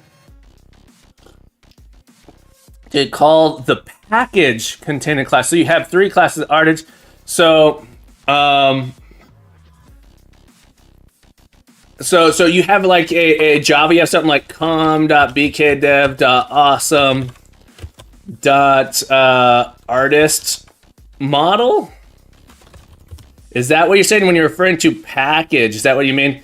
Thank you for joining me in that. Okay. I might just call it artist, a musical artist information. Artist model seems okay. I'd come up with a name for the project, musical, music app dot model might even be the thing. Artist model is a package containing artist, album, and song. Model might be fine because that's like the data model. Smab says, ChatGPT suggests good names. What does the artist class have in it? Like data might be another package name for it because these are like your data types that you're using. Is it just a name? Artist, album, and song. It almost feels like these should not necessarily be classes, but might need to be part contains the album and functions process of artist. Yeah, so if artist has, so there's all these interesting questions here, like how is it going to be used? What are your use cases for it? Artist model feels wrong to me. Artist feels wrong. Data feels like it might be better. Like how is the artist composed of albums and songs? How are these things put together? I think I would probably put in a package called data, and it's like this is your data model. Data or model might be what I would call it. Personally, I need to know a little bit more about your use case to maybe name it better, but that's sort of the first thing that comes to mind there for me. Yeah, I hope that's helpful. People make some better suggestions. I mean, artist model has album and artist also has album. Yeah, I'm wondering how this is linked together as well. Interesting challenge. I hope that was helpful, BK. I think the question command breaks over a certain limit, by the way. I think it's, let's try here. Let's do the full limits. Q. We're gonna try the full limit. I think Twitch only allows like 500 characters in here. A, B, C, D, E, F, G, H, I, J, K, L, M, N, O, P, Q, R, Q, R, S, T, U, V, W, X, Y, Z. All right, so we know that's 26. 26 times 1, 2, 3, 4, 5, 6, 7, 8, 9, 10, 11, 12, 13, 14, 15, 16, 17, 18, 19, 20, 20. right? About 20. So it works for the Twitch's max. So Twitch only lets you put so much in there. Easier if I went to Y, yeah, so we have 26. Really, I need to do a character count on this. If I open up a new file, do I need a character count? What column am I on? 498. So, duh, I feel really dumb here. I feel really dumb because it's, you know, I really don't need to count it because it's really exclamation point Q space. So it's 500 minus 3. 500 minus 3. So 497 characters is the limit. The more you know. Trooper Tugger, exactly. That's exactly right. All right, thank you guys for the questions. We're gonna hop back in here.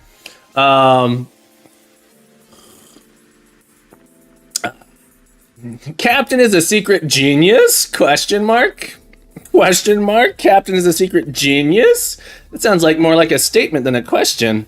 But thank you for that. I appreciate it. I appreciate anytime someone wants to call me a genius. I'm down for that. I'm down to clown. All right. We're gonna make a we're gonna turn this into a puzzle game. So something that's really cool. Oh, Trooper Tugger. So clearly, Captain is not a genius. Captain can't read. Something that would be really fun. So something interesting here. Something interesting here is I was complaining about chess notation. I was not complaining, but I was like, I don't know how you would write this to use chess notation. What is interesting here is you could actually generate a list. And we're not going to do this. We're not going to do this. We could generate a list of all moves, right? So we could do a thing here, public list, position. It'd be like a pair of position to position, all moves, like this. And this could potentially return, we could do this, string, all moves, and it just says iterate through every position on the board, calculate all of those positions, and then generate a list using chess notation for those moves. It's actually super easy is a strong word. It wouldn't be that hard to do. The challenge is I don't know enough about chess notation. And let me ask you a question. So we have a board. BK, are you still here or are you lurking? Are you actually here or are you lurking? Because I don't know how to do. You'd think I would know better how to do it. All right. I have, and I'm sure there's an answer to this, and I'm sure I could look it up. I have this board here. All right. So the board I have looks like this. So I have two. All right. I have 4 rooks. All right. I have 4 rooks. They're all black rooks. All right. They're all black rooks. And I want to make the move from here to here. All right. So I want to go from here to here. What is the correct notation for that move? What is the correct notation for that move? Because typically you would say something like C3, right? C3, and then we'd say rook to C3. What do I put in here for that? Do I have to say, is it rook? Okay. So so is that really all it is? Rook to C3, but which rook? Which rook do we want to move to C3? There's 4 options. There are 4 options. How do you be more specific than that? There are 4 rooks. All right, so how do I notate that I wanted the rook? I think I remember here, you can't just random rook. Would I do C5 to C3? Rook C5 to C3? Do I have to specify it this way? And so my question is, Is disambiguating moves. Yeah, you can't just random rook. Yeah, you can't. It's impossible. RC5 C3. Correct, Smab. That's why I'm saying, like, what do we do in this case? Because normally we don't have that many. Mizard, thank you for the link. And so I'm just wondering, you can do that. So let's look up here. Technically, it can happen in normal chess when two. Let's look here. Disambiguating moves. When two or more identical pieces can move to the same square, the moving piece is uniquely identified by specifying the letters, the piece's letter, followed by, in descending order of preference, the file of departure, if they differ, the rank of departure, if the files are the same but the ranks differ. If neither file nor rank alone is sufficient to identify the piece, then both are specified. In the diagram, both black rooks could legally move to f8. So the move of d8-rook to f8 is disambiguated with rdf8. Okay. So there's like rules here for disambiguating but keeping brevity. You do it conservatively, for example. Yeah, so it actually makes the string here kind of more challenging to get as simple as possible, right? Because I can't just iterate through all the moves and say, now convert yourself to a string. It's like, okay, you convert just to a string, but if there was something else already moving to that spot, now we need to add extra information, not just to the move that we're adding here, but to both moves. So we need to actually say, like, okay, here is the move. I have a whole book of my games in this notation. When I played tournaments when I was younger, yeah, it's you know, I played in chess tournaments when I was younger, but I don't think we had to take our own chess notation.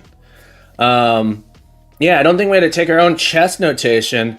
You could write the full move every time. Mizard, that would be the easiest way. That would be the easiest way, is you write the full move, and then you can check if you can simplify, perhaps. Yeah, so that would be the easiest way to do it. So that would be all moves. And then you have, you know, so I'm thinking about what does the interface look like for moving in the game. Just don't have 4 rooks. That's right, Tuber. Yeah. Chess pieces were made out of mammoth bones. It's a true story.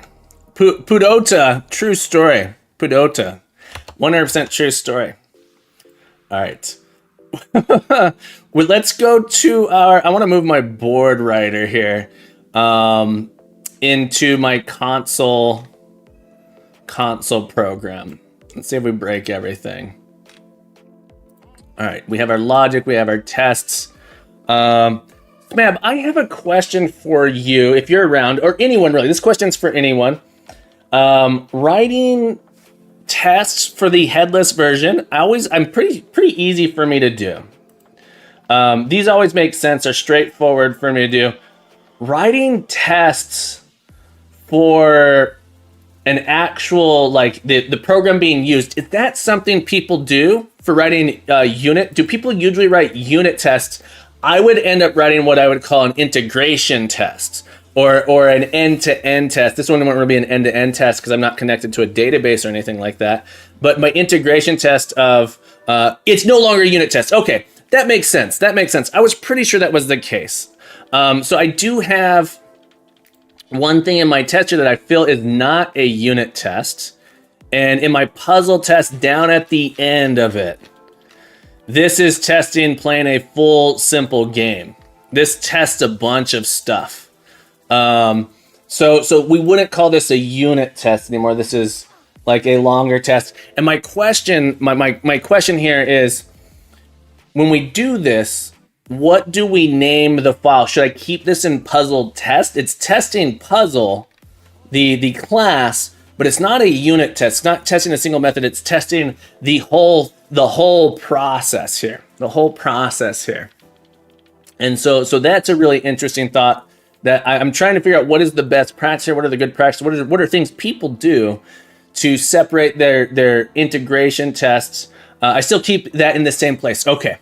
This me too. I was just wondering if people had opinions about this, and if those opinions, I love hearing people's opinions about these things, because it makes me think of like, okay, what's the best way? What do I think is going to help my students learn the most? What is going to help me keep my logic in there and working well? Keep me organized. All right, so we have our simple board writer here. I had an opinion once. Worst mistake of my life, Tuber Tugger.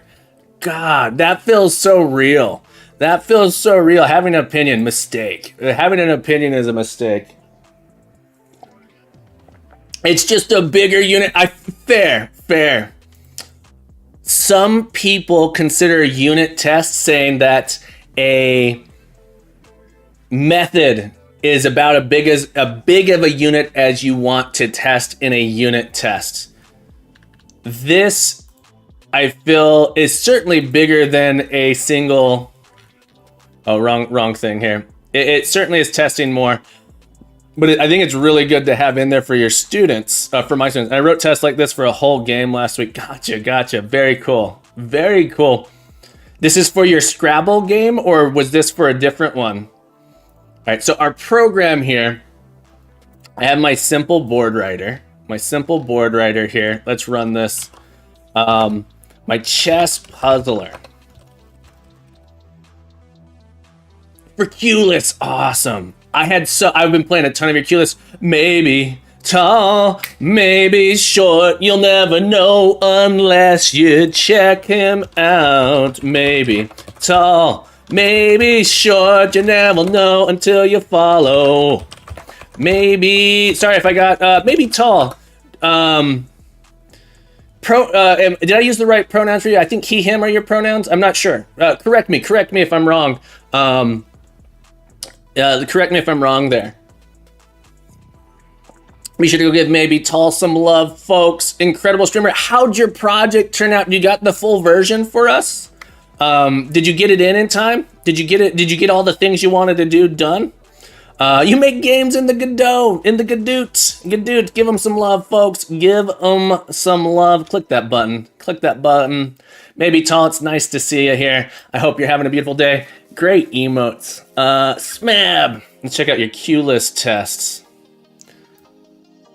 My biggest thing with tests is unit tests and an individual component. Integration test a group of components interacting. Yeah. Group of components interacting, exactly. So the question is, what is your unit size? In this case is, so let me ask you a question, Mizzard. Let me ask you a question.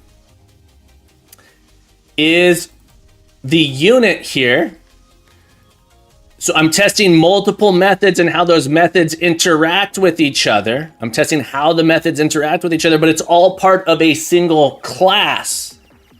It's all part of a single class. Is it a unit test or is it an integration test?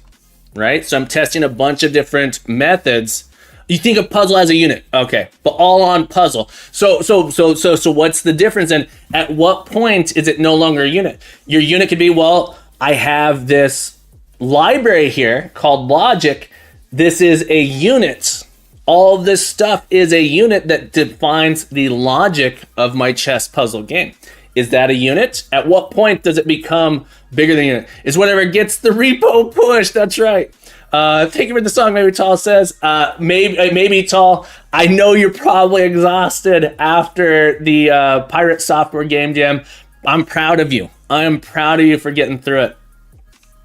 Maybe Tall said, it's done. Excessive profanity, reviewed it. It did well, I think, but it's not on the level of some other interest. Yeah, so, game jams, it always blows my mind how good some stuff comes. It's all in the mind and that of your architect. It's all in the mind of the eye of the architect. If you can think of it as a single unit, you're good. That's fair.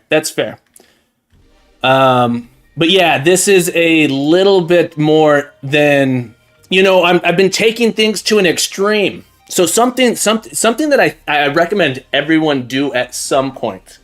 Something that I have felt in the last year really it's in the last 6 months since I've been working with the Grumpy Game Dev, doing the test-driven development, these katas. And I did this before when I was younger, is take a concept all the way to the extreme. I did this with Haskell. There were years there where I said, you know what, I'm just going to make sure I do everything anything that I'm allowed to do on my own in a program language or in a tool of my choice, I'm going to do in Haskell. Take an idea, take a concept, and push yourself to the extreme with it, where you say, I'm going to follow this pattern. I'm going to follow this concept. I'm going to follow this principle as extremely as possible so you can see the benefits of it and you can see the cons of it.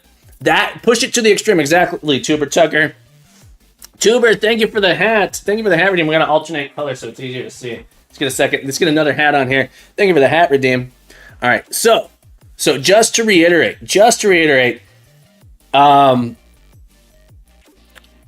always recommend, not always, I recommend taking a concept, take a principle like solid, take a principle like unit testing, take a principle like kata coding, and push it to the extreme. Force yourself to do it to the T so you can figure out what parts of it you like and what parts of it you dislike. You'll learn a ton about it, and then you can adapt that strategy, adapt it to what works for you and what works for your team.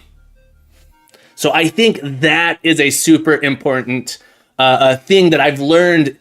I used to do it a lot more, and then recently this year, I've learned it a lot more. Grumpy Game doesn't force me to do it. Smab's been keeping me on point here. One sec, I gotta add a marker there. I want to clip. I want to turn that into a little short video. I want to make that into a thing. Let me pull that off here. 1 second. Push it to the limit. There we go. The second test of mine is there because I had a situation. Oh yeah, we were gonna look at your test here, Smab. Thank you for sharing this, Smab, for sharing points. Add Smab 500. Thank you for sharing this. Maybe Tall, did you share a link to your game? I want to check it out, or at least post it on the Discord. I want to check it out on the Discord as well. Smab dice and tiles sets. I love seeing you use should. I love the Shouldly library. Should have 12 dice. Should not share dice. Play a game. Yeah, this is a good test. I like this type of test. It really does give you confidence when you can do something like this. Be like, the other thing, Smab, that I like about having a test like this is I can look at it and say, okay, what methods? I have this new thing here. Board, upper face, all these things, Keyless rack.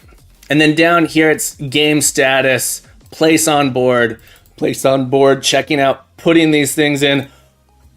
A person can come and look at this and say, how do I use this in context? How can I look at this and use this in context? So one of the things I want to do for my students is you should be able to come look at this method, at this test, and say, okay, I want to implement a game controller for this puzzle. So I'm gonna have to make a new puzzle that has some stuff. So I need a way to get this data in, okay? Then I need, I'm gonna call the move thing, this is the result of doing that move. You should be able to look at this and say, hey, what are the method calls I need to do to make different things happen? Yeah, very cool. Very cool. Smab, thank you for the validation. I need to add another test as well. I've added internal spell check into the QList class. Very cool. Tour says, when doing unit testing with an application that interacts with other software, how would you write unit tests? You don't. You write usually that's called end-to-end testing. I've considered mock data could be how you do unit testing. Mocking can be really powerful for testing. Integration testing between things. Integration testing doesn't always happen between two different pieces of software. End-to-end tests lets you say, okay, I rely on this thing. You would, Smab, you consider those integration tests with that other piece of software. Usually when I think of integration tests, that typically isn't unit testable. Snabble, thank you for that. One issue with external testing is that the performance may suck. Yeah, so it all comes down to like, how are you setting up? You might not be able to do it using something like XUnit. You might not be able to write an XUnit test or an XUnit style test where you do assertions like this. You might have to use external software. In the past, I've used Selenium. Selenium for doing web stuff, which like actually like clicks and connects and does stuff. Docker can be super useful, saying like, oh, I need to mock a full database of data to check in with stuff. Selenium for web is usually good. So you run your test, but now you modified the external system. Now the next run gives you different results. Exactly. So you don't have, depends on how much control you have over the other system, right? So there's, you can't, at that point, you can't always make guarantees.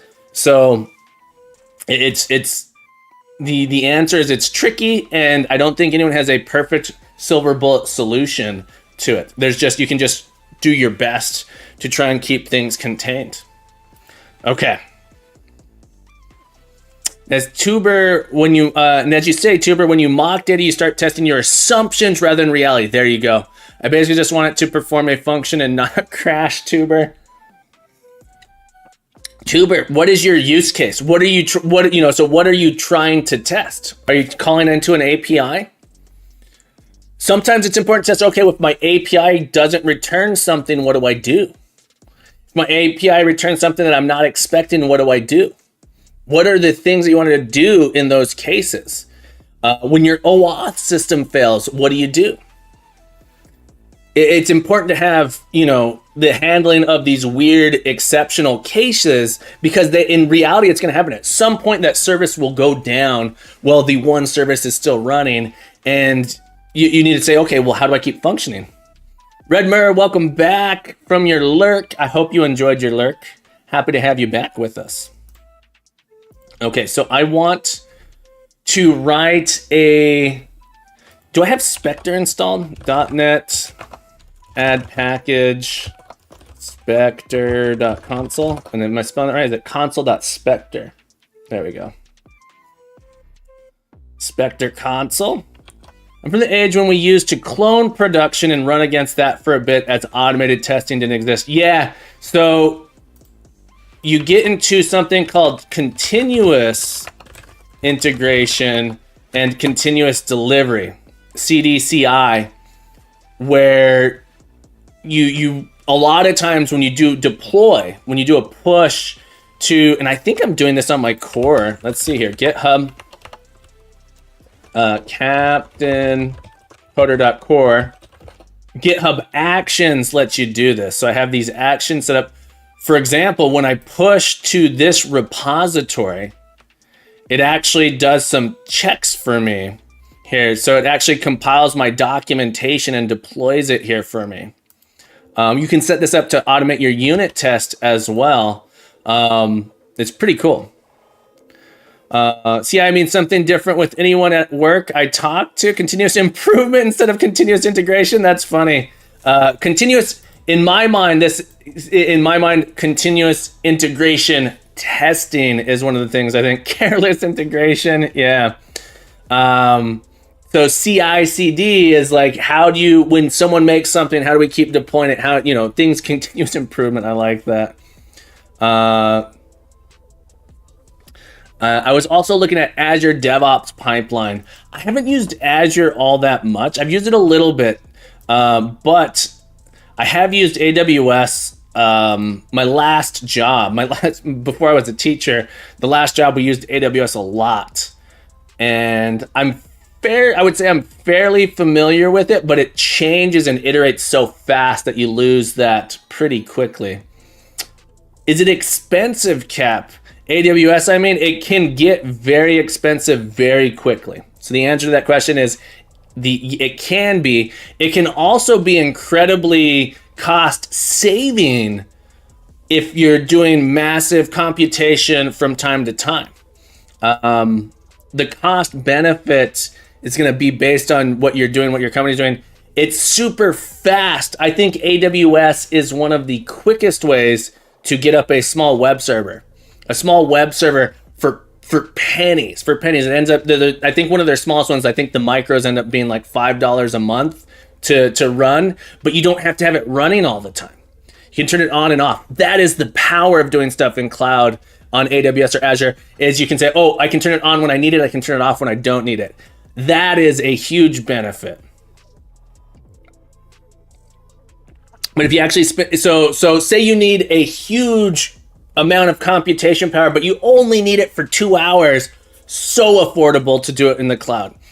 If you turn that, but it would be way cheaper if you're going to be running stuff all the time. It'd be way better potentially to buy the server. So you think of it as you're renting runtime, you're renting equipment, you're renting stuff for little tiny batches of time. Friend of mine using Google Cloud had to pay $40,000 because someone had run some big queries. That's where you can run into trouble. So you can set it up in AWS too, where it will cut everything off if you reach a threshold.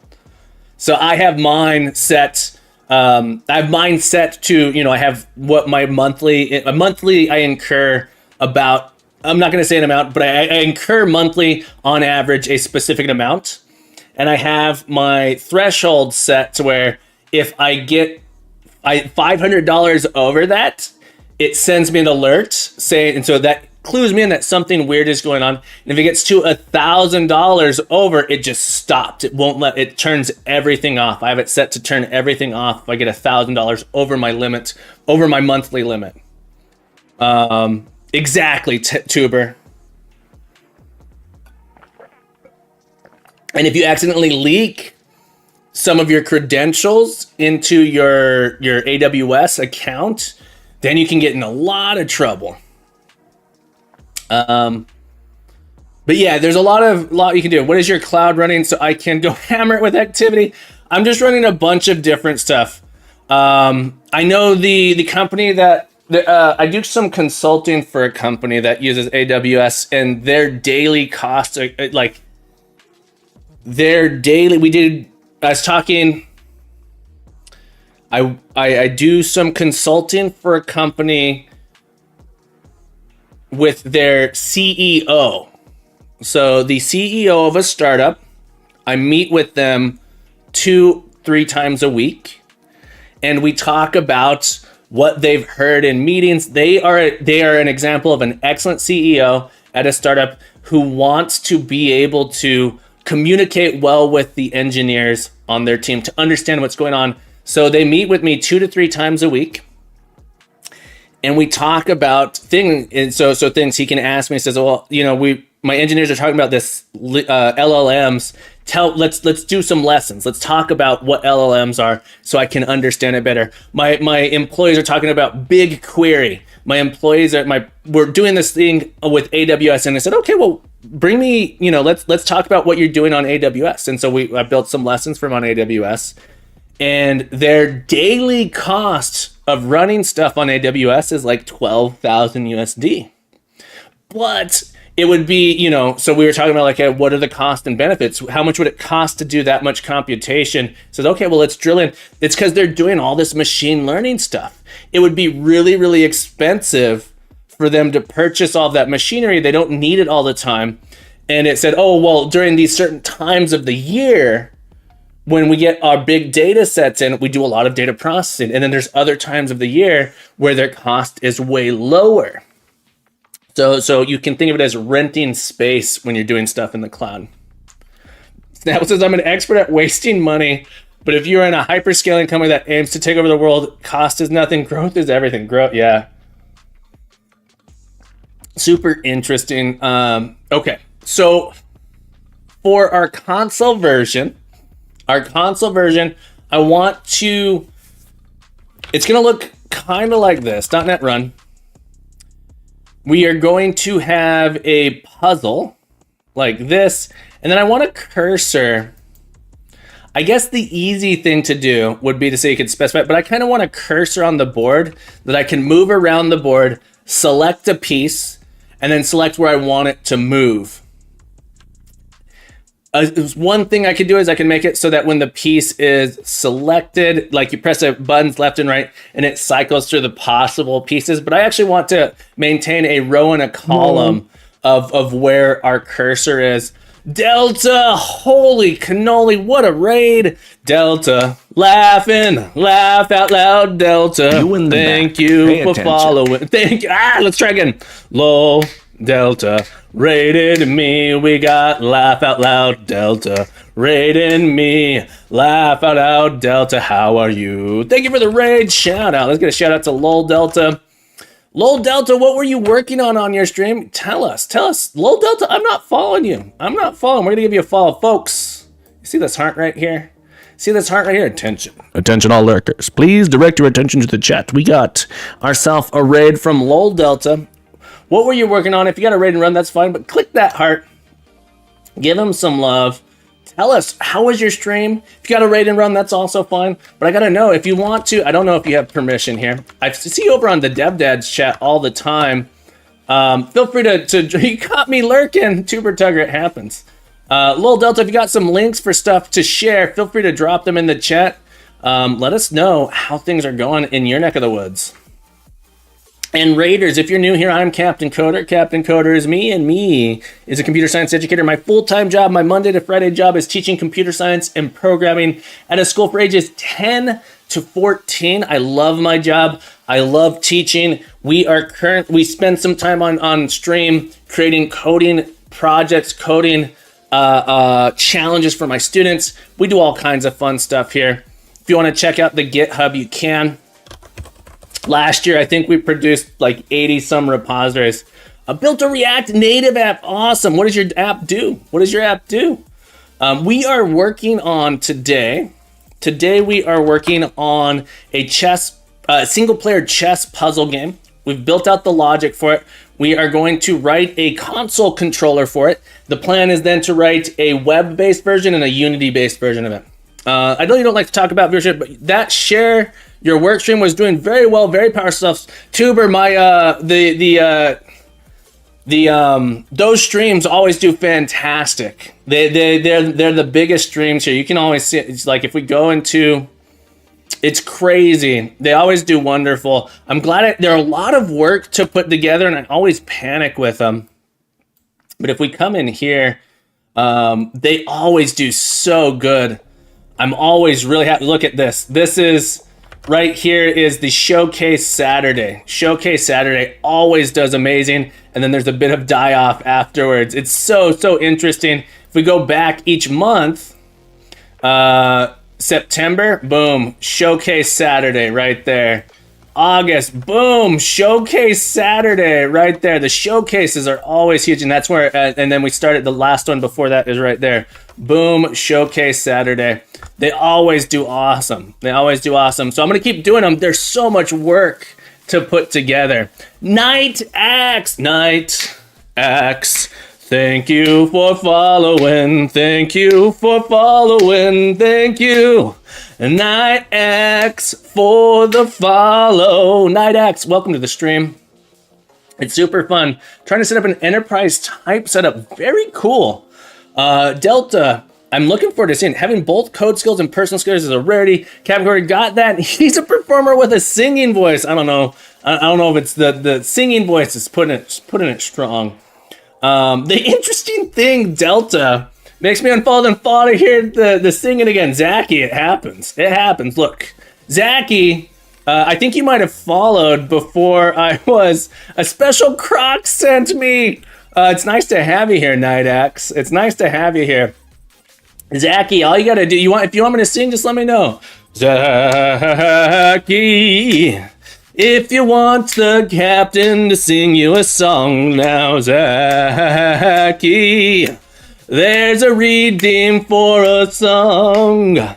Captain will sing for you if you follow him today. Captain will sing you a song if you also say you need one. Zachy, thank you so much for that. I'd refollow for singing, but I don't want to ruin my follow. Lucky got the Final Fantasy IX version. Tuber Tugger, Maybe we need to, folks, maybe we need to add in, look, the singing gets distracting a bit. There is a, if you scroll down, I don't have channel points. You got to scroll down here. There is a redeem. Maybe I should make it 3,000 points. 6,000 feels like a lot. A song. I'll sing you a song. I'll sing you a song a little bit. Lol Delta, have a beautiful day. Thank you so much for hanging out. Remember to keep coding, keep growing, be the best you can be. You're welcome back anytime. We'll see you again soon. Zachy, I'm in GTM +8. I was about to end my day. I'm gonna stay in the stream until I sleep. Well, you know, sleeping's good for you too, Zachy, but I appreciate you being here. Thank you for popping in. We're making a chess game. We're making a chess game, single player chess game. Single player chess game. So we want to be able to move these pieces. We want to be able to move these pieces. And so I want to write a game state class. All right, so I'm going to create a game state. Game state. And in the game, public class game state here, we have a puzzle, public, puzzle, current puzzle.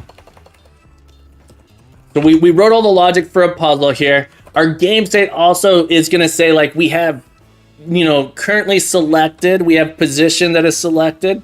United Game States of America. It's true, Tuber Tugger. Welcome to the United Game States of America. We have our current puzzle.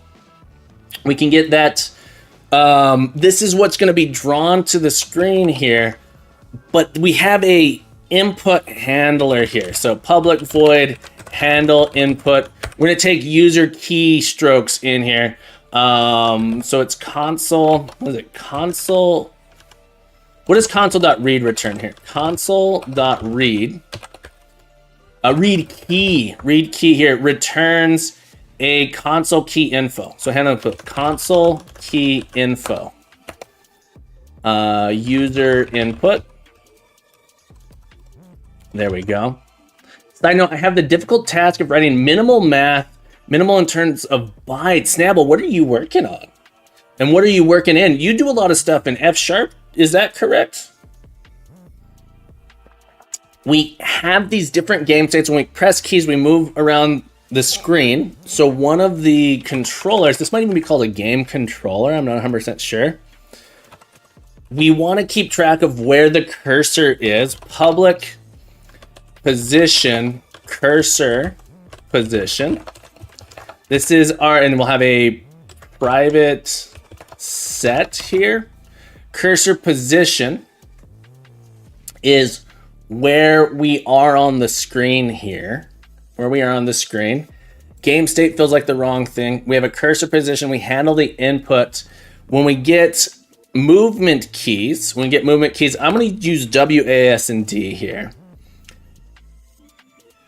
And I want to move the cursor around my console, We can take in here the user input. We say user input dot key dot. We want to check if it is. We're going to say, what do we want to do? Switch statement feels like a reasonable thing to do here. A dictionary might make sense, but let's start with a switch on our user. Let me show you why I want to use a switch. If user input key is console key dot D, I want to use a switch. If it's a D, when our cursor position, we want to move our cursor position to the right. So we're going to update our cursor position. I think these are read only. So we want to do cursor position with file is equal to file plus 1, and it's the cursor position dot file. We have to convert it back to a char here. So we want to do this, which sort of tells me, hey, my cursor position might need a helper method to shift right, left, up, down, the different directions we have for it. So D here is going to move us to the right. Else if user input dot key is console key dot let's go with A. we move our file -1 here. Snabble's working on your next 4K. That makes sense. That makes sense. Very cool. I'm looking forward to it. This is one of those times where a switch feels okay. W, we want our rank to go up 1. And this should be our rank here. We don't need to convert it to a character now. So we're going to increase our rank by 1. Else, if it is an S, we need to decrease our rank by 1. And our board here, notice our board starts 4 in the top. 4 in the top, 1 in the bottom. So that's why we increase and decrease with our rank. Now, one of the things that I like to say, one of the things I often say is, if you're writing lots of if statements, you might be doing something not necessarily incorrectly, but maybe not the most efficiently, or maybe there's room for decreasing the complexity. You'll notice this isn't that bad. This is sort of the only inputs I'm going to have in here. And then we need a button to do like a select, where we select the piece that we're currently at. Cursor position, and then we have like a cursor currently selected position.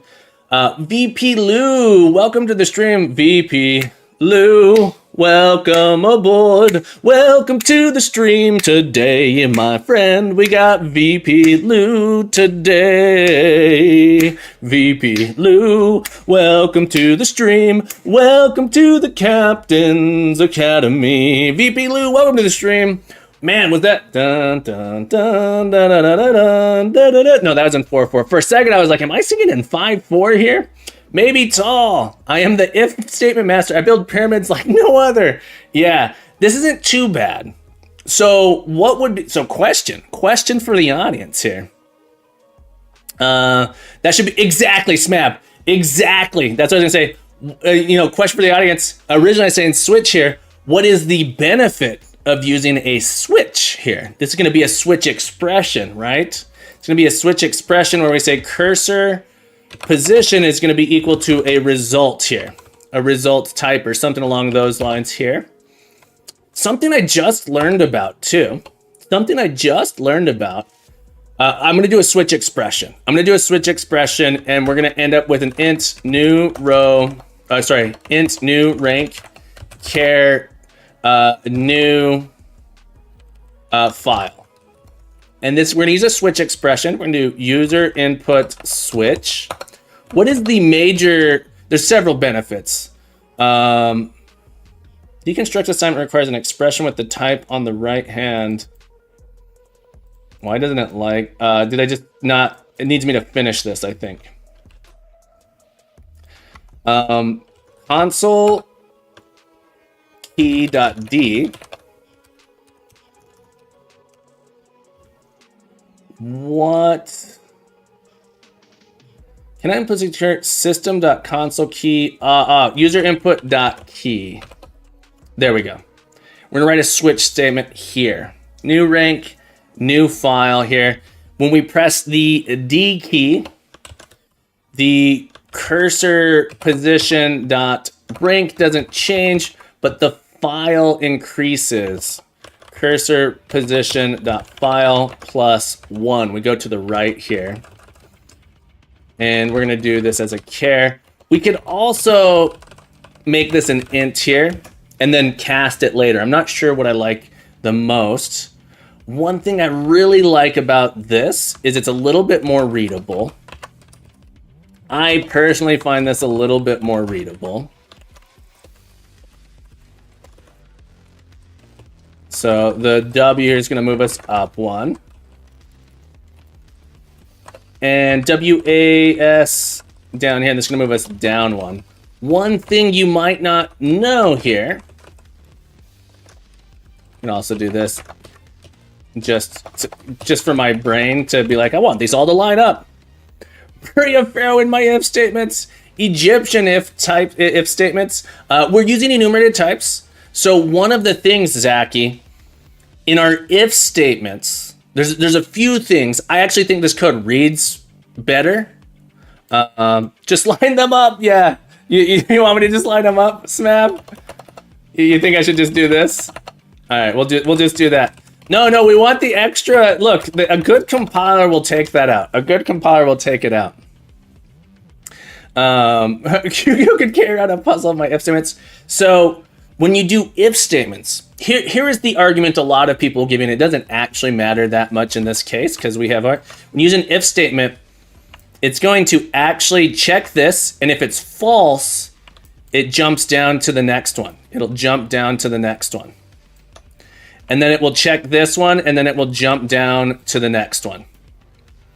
With a switch statement under the hood, it is smart enough.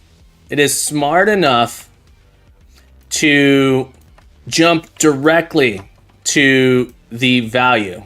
Jump directly. So there's no, in some ways you can say there's no wasted computation, but it uses what's called a jump table that goes directly to it. So it works differently under the hood.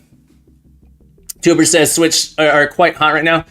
It also encourages you, as this thing gets bigger, you can say like, oh my goodness, I have so many things here. You can swap it out easily with a dictionary. And it kind of feels like dynamic dispatch. Maybe till I suddenly care about match/switch now. I just think it reads nicer, and then we need to have a default case here, and our default case is just cursor position. Okay, so sorry, we have to do cursor position dot rank cursor position dot file like this, and then after we handle this input, our cursor position is going to be equal to a new position with new rank and then char new file like this. So I like this. I feel like it reads really nice. We don't have to check all this. New to channel. This is very new to me, and I gotta say I love listening, learning this stuff. Chompin' Pac-Man, what a cool name. Welcome to the stream.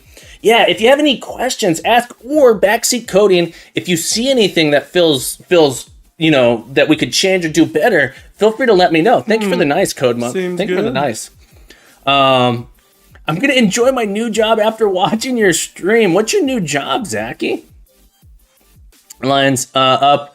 I'd be okay with it. Yeah. So this is just me being insane. Here's what's gonna happen. It doesn't matter because I'm gonna hit format and it's gonna go away anyway. It's gonna go away anyway. So it's just me being insane. Oh, I got that fix. Thank you for the dopamine. Starting C# very cool. Super Dark, even got some new jobs later on that I could have. Zachy, 10 years Java dev. Zachy, what I'm going to recommend to you is there's a couple books. There's a couple books you could get. The one that I think is really quite good if you're coming from any past programming or new programming, C# Player's Guide. Not a sponsor. Not a sponsor, but I think this is one of the best C# books out there. When I first started learning C#, I had 20 years of Java development, I think, and I switched here. I got this book. I was like, oh my god, I love this. I had some students doing some Unity stuff, and I was like, I got to learn C# a little bit to understand this because I hated Unity at that time, and I was going, this can't possibly be the problem. It was Nix, Smab. It was Nix. All right, so check this out. You can do. So we're gonna simplify this maybe a little bit. Yeah, Smab. The thing I learned is you can do this, right? Rank file is equal to cursor position. This is so cool. Look at this decomposition you can do. I don't know if I like it or not. Int. Can I do this? Int char. Look at that. We can decompose this. So cool to rank and file like this. So now I can go. We can go deeper. Can I do an int here? It doesn't quite like that. It doesn't quite like that.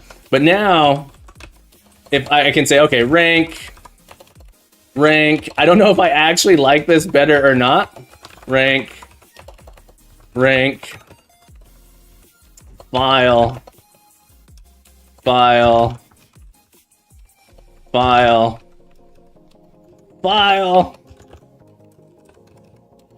I should have, this is, if I have to go back, I could do that. I think this is a really cool decomposition we can do. I gotta get my CV out there, says, I've just been lazy after my last failed interview. CV is particularly important. Keep the knowledge coming. Yeah, go for it. The other book I was gonna recommend, Smap, thank you for reminding. Is this similar to deconstruction in JavaScript? I'm not familiar to deconstruction in JavaScript. So if we look at the cursor, the position class, check it out. Because I've defined this as a record. If you haven't seen it, I recommend Zoran's channel. Oh, I haven't seen that one. I'm gonna bookmark that, Smab. Notice my record class here has this defined. This should probably be a record struct. Honestly, it should be a record struct. You can deconstruct the left side into a tuple based on your parameters here. And it's super cool. I think this is really cool. It's a nice convenience. I think it's a little confusing though. Like, wait, cursor positions this position. If you're not familiar with it completely, say, okay, well, cursor position, what are we getting back? I think it has a potential to be a little bit confusing. That said, I think it's cool that you have it as an option. I do like it. So handle input's going to change our cursor position. I'd put a read-only on as well. Kuani, good call. Isn't it already read-only? Hang on. Do I have to add read-only here? Oh, I thought that was by default. Isn't it read-only by default? Hang on. Hold the door here. Cursor position dot rank equals 7. It's read-only by default. Could you make it not read-only? We're holding, it's holding on. I think read-only would be an explicit thing here, but it's implicit with records. Records are read-only by default, aren't they? If I had just done struct here, Chompin' Pac-Man, chomp, hang on. Chompin' Pac-Man. I'm gonna go with Pac-Man. Have you met Pac-Man? They are chomping away today. Oh, chomping Pac-Man, yeah, thank you for following me today. Chomping Pac-Man, thank you for the follow. Thank you for being here. Happy to have you. So we have our puzzle here. Public read-only ref partial struct. Oh yeah, Fuel Snapple. We gotta get all of the keywords in there. Let's get them all in there. Loading up all the keywords. We gotta add volatile in there as well. So this is our game state, cursor position. What I want to do, public void right board. I'm not sure. I want to write this to the screen. I want to take it in a left and a top. So this is the top left corner of where the board, drawing the board on the screen. Interview question, what does volatile do in C#? Is there a volatile keyword in C#? Volatile? My guess, Snabble, my guess is volatile will make it so that it doesn't serialize over a network. Or in general. Those are the kinds of interview questions I want to ask. Not on fields. All right, so if I did a public volatile int x, okay. My guess is that volatile means that this value will not be serialized. But that's my guess. I don't know. What does it do? Record struct is not read-only by default. Gotcha. It didn't like it on property. Like transient in Java. That would be my guess, yeah. Kind of like transient in Java. I'm not 100% sure though, I don't know. I've never used it. It might also be doing something to mark it as like so volatile means that it doesn't say that. It injects a memory barrier whenever you read and write to it. Ooh, that's kind of interesting. James Harries Have you met James Harry? They have followed me today. Oh, James Harry, I'd like to say thank you for following the captain today. James Harry, welcome to stream. Happy to have you here. All right, so we have our current puzzle. We have our cursor position. The idea here is I'm going to draw my board. It seems to make it sort of thread safe. Yeah, that was my thought, is it might make it thread safe. Useful if you want to write lockless code that doesn't mute text or rarely use them. Okay, that was my thought. Is it something that, let's look up here. C# volatile. And I've read it. Oh, this brings me to the other book I was going to recommend. The other C# book I was going to recommend, which is fantastic. And maybe I'm just crazy. I've read this book cover to cover. Volatile in here. This book is a fantastic C# resource. If you're starting to learn C#, say you're coming from a Java dev position, going to a C# dev position, this book is super helpful. You'll see something and could be like, what the heck is that? It's written really well to explain a lot of things. It can also be used as a shield. Gotcha. So I highly recommend this book as well. Again, not sponsored, not sponsored. I've learned a ton out of this book. I should probably read it again. This one is excellent. So good. So good. How many lives you required to complete it? How many lives required to complete? You said, how long does it take? Yash, how long does it take to read this book? How many lives? Look, it's not that big. It's not that big. Look, it's shorter than The Lord of the Rings. It's shorter than The Lord of the Rings. Here, let's check it out here. So we have, all right, hang on, folks. We're gonna find out which. All right, folks, put in the chat. Which one is longer, C# in a nutshell, or Lord of the Rings? We're talking about just page count. I'm gonna go grab the Lord of the Rings. I have a Lord of the Rings book in the other room. I'm gonna go grab it. Which one has more pages, not including the index? Not including the index. All right.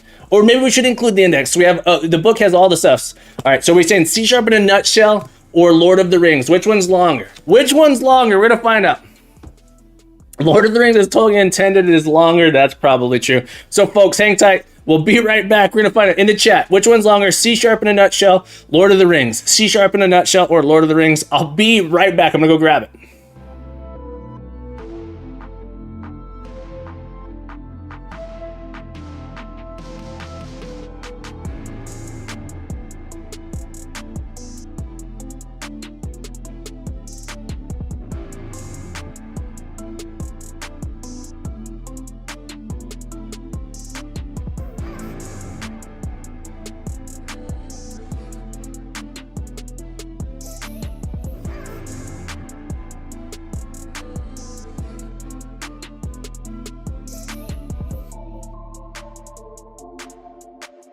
All right, we're back. We got the Lord of the Rings trilogy here.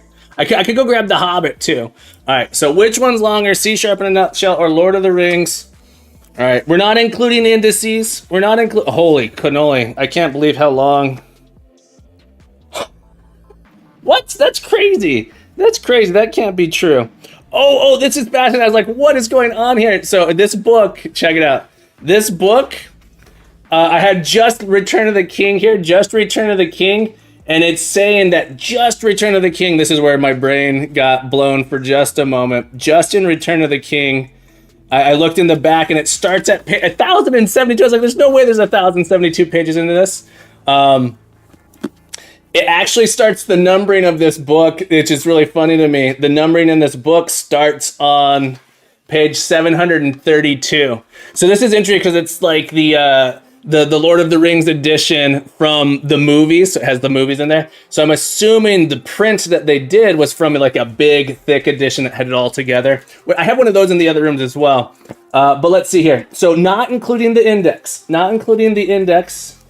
All right. So there's a lot of appendices and stuff. Not including the appendices. All right. Good. We have 1,000, according to this, 1,008 pages. Then we have all the appendices. 1,008 pages in Lord of the Rings versus C# in a nutshell. C# in a nutshell. This is C# 9, so it's probably bigger if you got the C# 12 edition. Oh, so close. 1,006 pages. 1,000. If you aren't reading the Silmarillion, are you even reading Lord of the Rings? Look.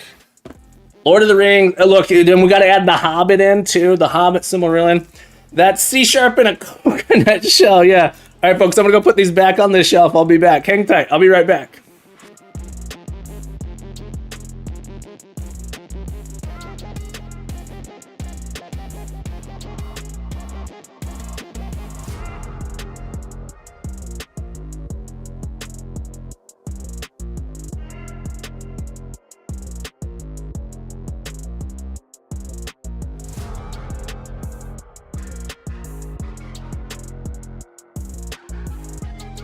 All right, we're back. Fun fact, folks. Fun fact.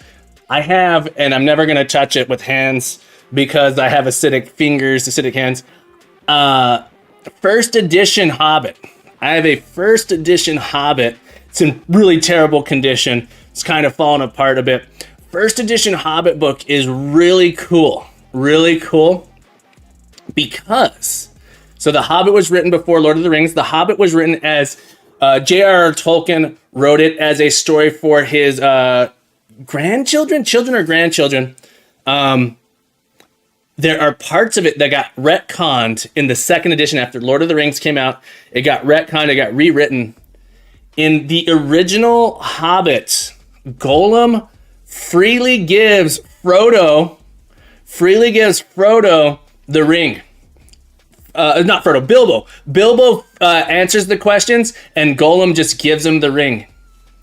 Isn't that crazy? That got rewritten. The original Hobbit, in the first edition, original Hobbit, the challenge there. Spoilers, Hero Fox says. Yeah, spoilers for Lord of the Rings.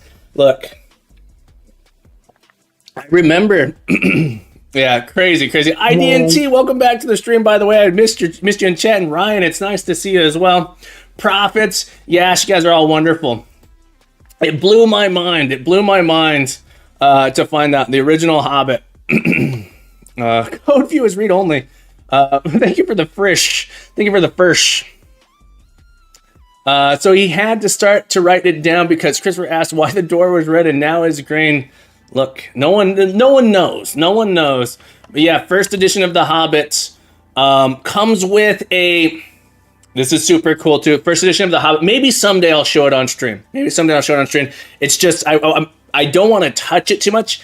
It has a map. The first edition of The Hobbit, actually, you know the map that they use, and it has the hidden symbol in the sunlight. There's a map with invisible ink that if you hold up, it shows the finger pointing.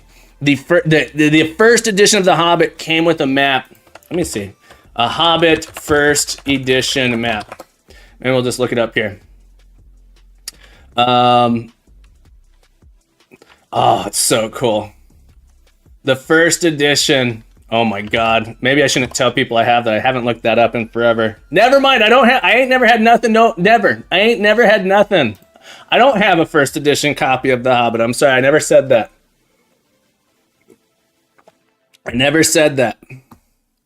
Holy cannoli. That was wild to see.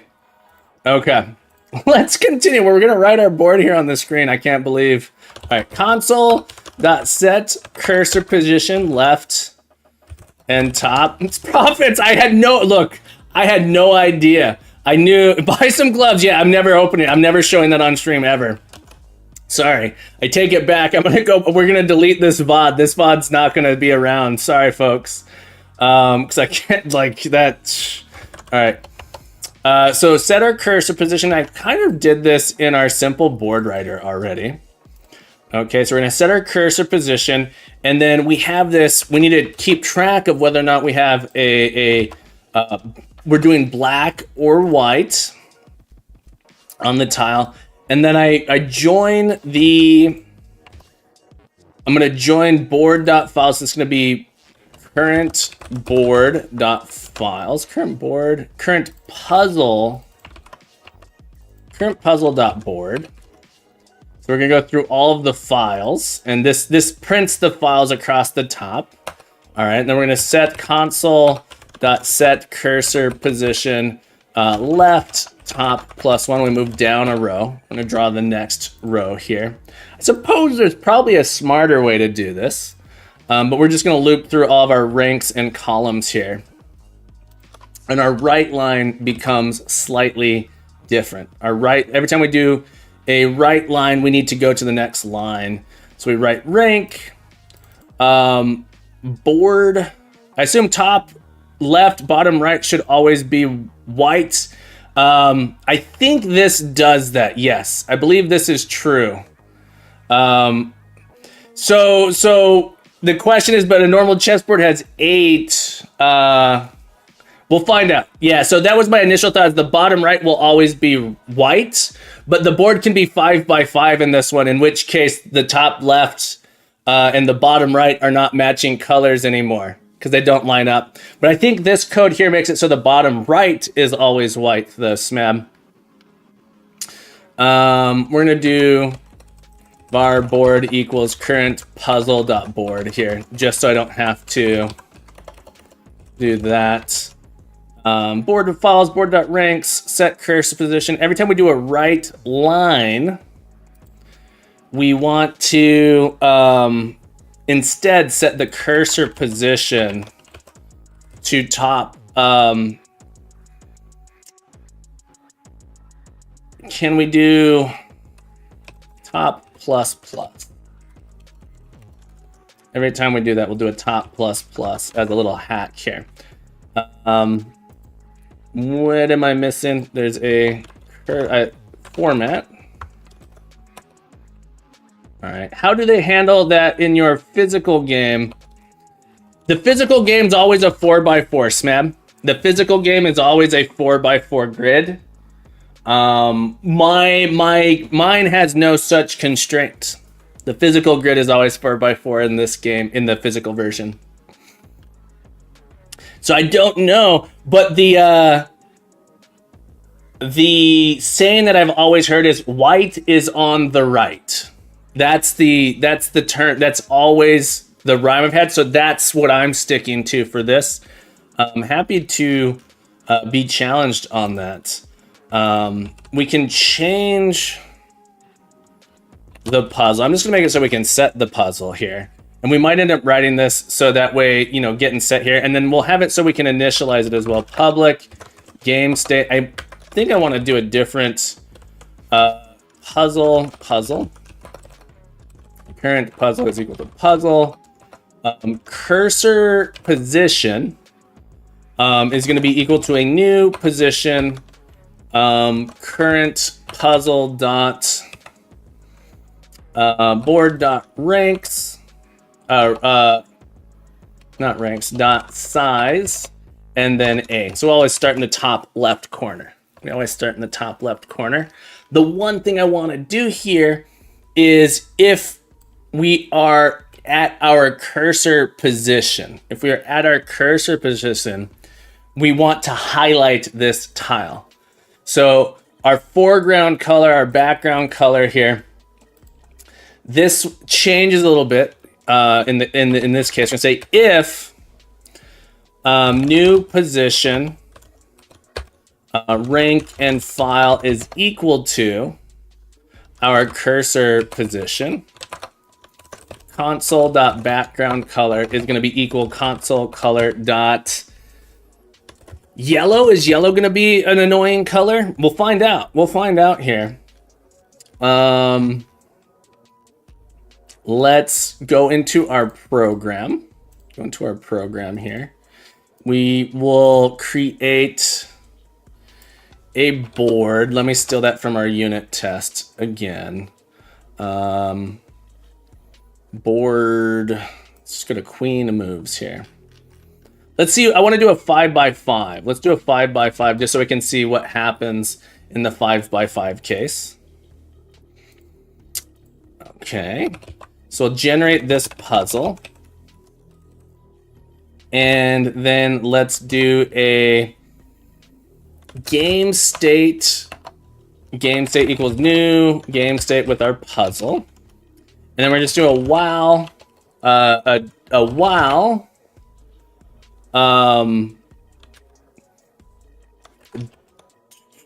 well,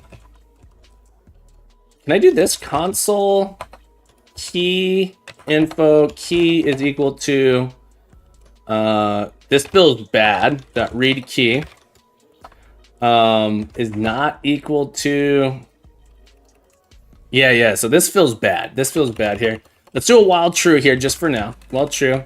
And then we can do a do. We can do a do actually. This is what we're gonna do. We'll do a while here.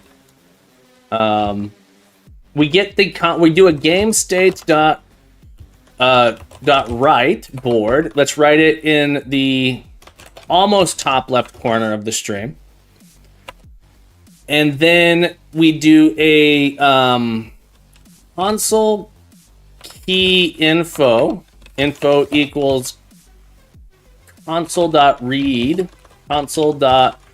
key, and then we do a game state dot handle input on info, and then while, and I think info might not be accessible here, info is not here, so we need to just do this.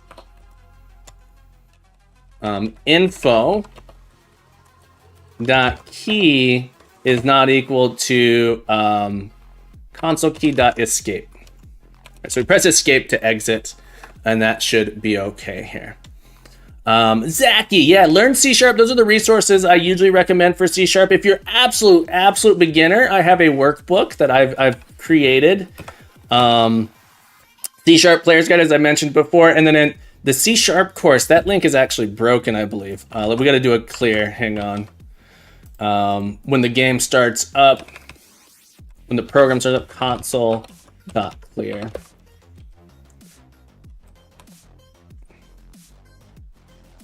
All right, so now my WASD here. I need to set the terminal colors a little bit. All right, so it didn't end up. Hang on, why? That makes sense. That makes sense. So Smab, I'm wrong here. We always want. I don't know why I was thinking what I was thinking. White, black should be false. This will always have white in the top and bottom. Is that true though?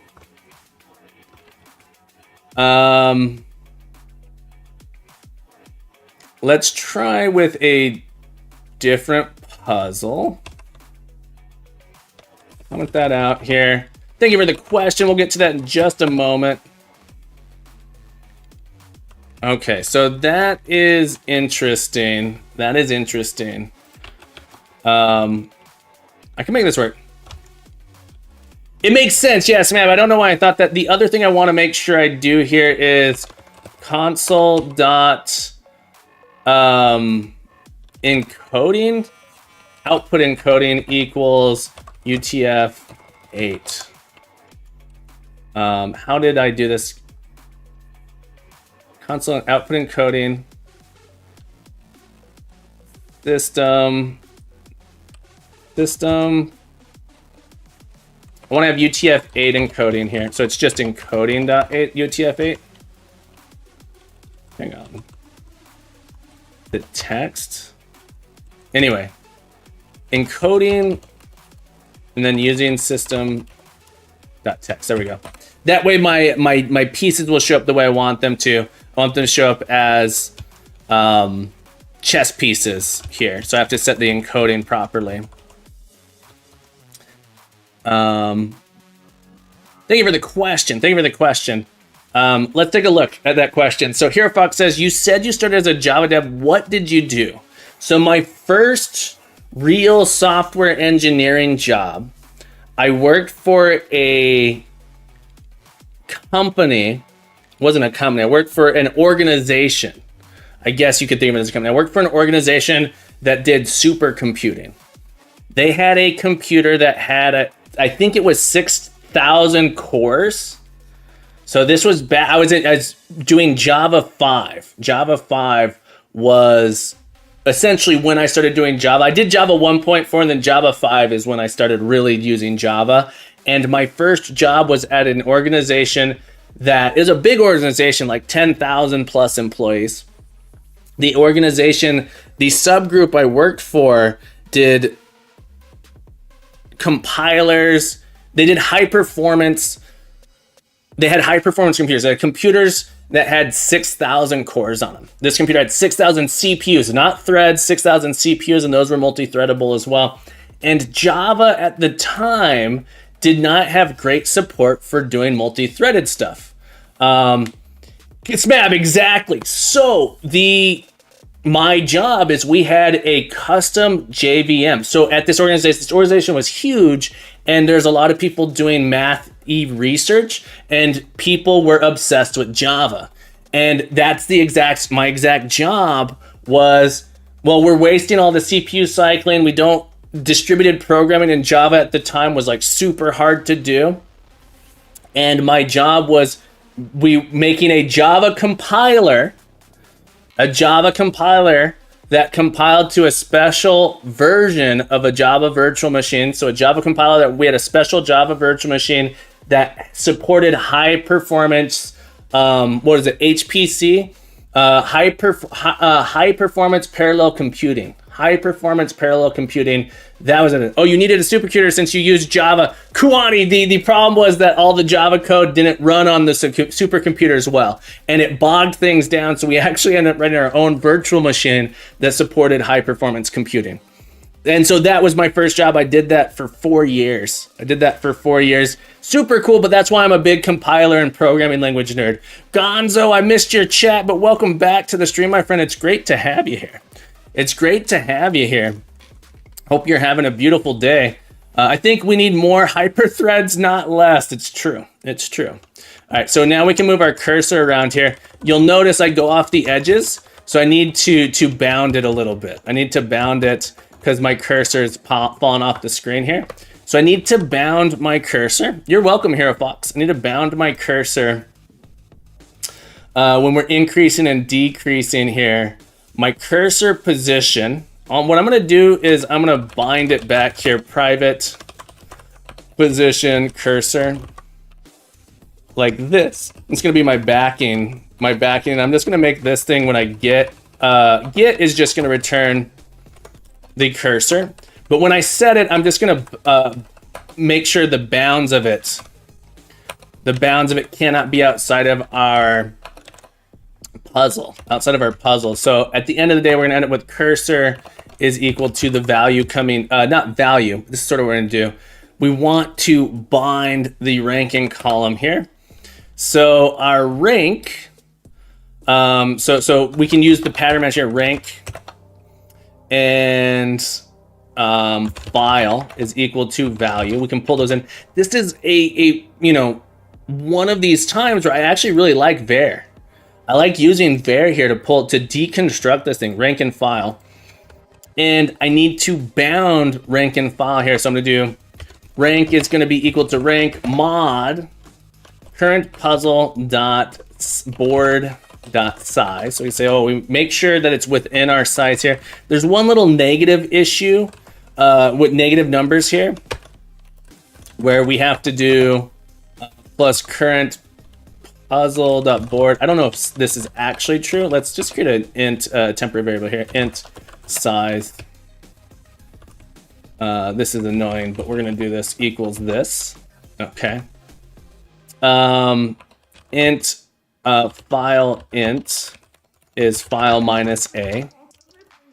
Oh man, this is all annoying. This is very annoying because this isn't quite gonna work because we need to do +1. All right, so int rank 0 is rank -1. Our ranks happen to be offset by 1. This is a little bit trickier than I want it to be, but that's okay. We're gonna do rank 0 is equal to rank 0 this plus board size, and we mod it. Someone tell me if there's a better way to do this. This always feels odd when I do this. We're gonna force this to be in the bounds. We can also make it so, this is doing a wraparound. You know what? I can just do this.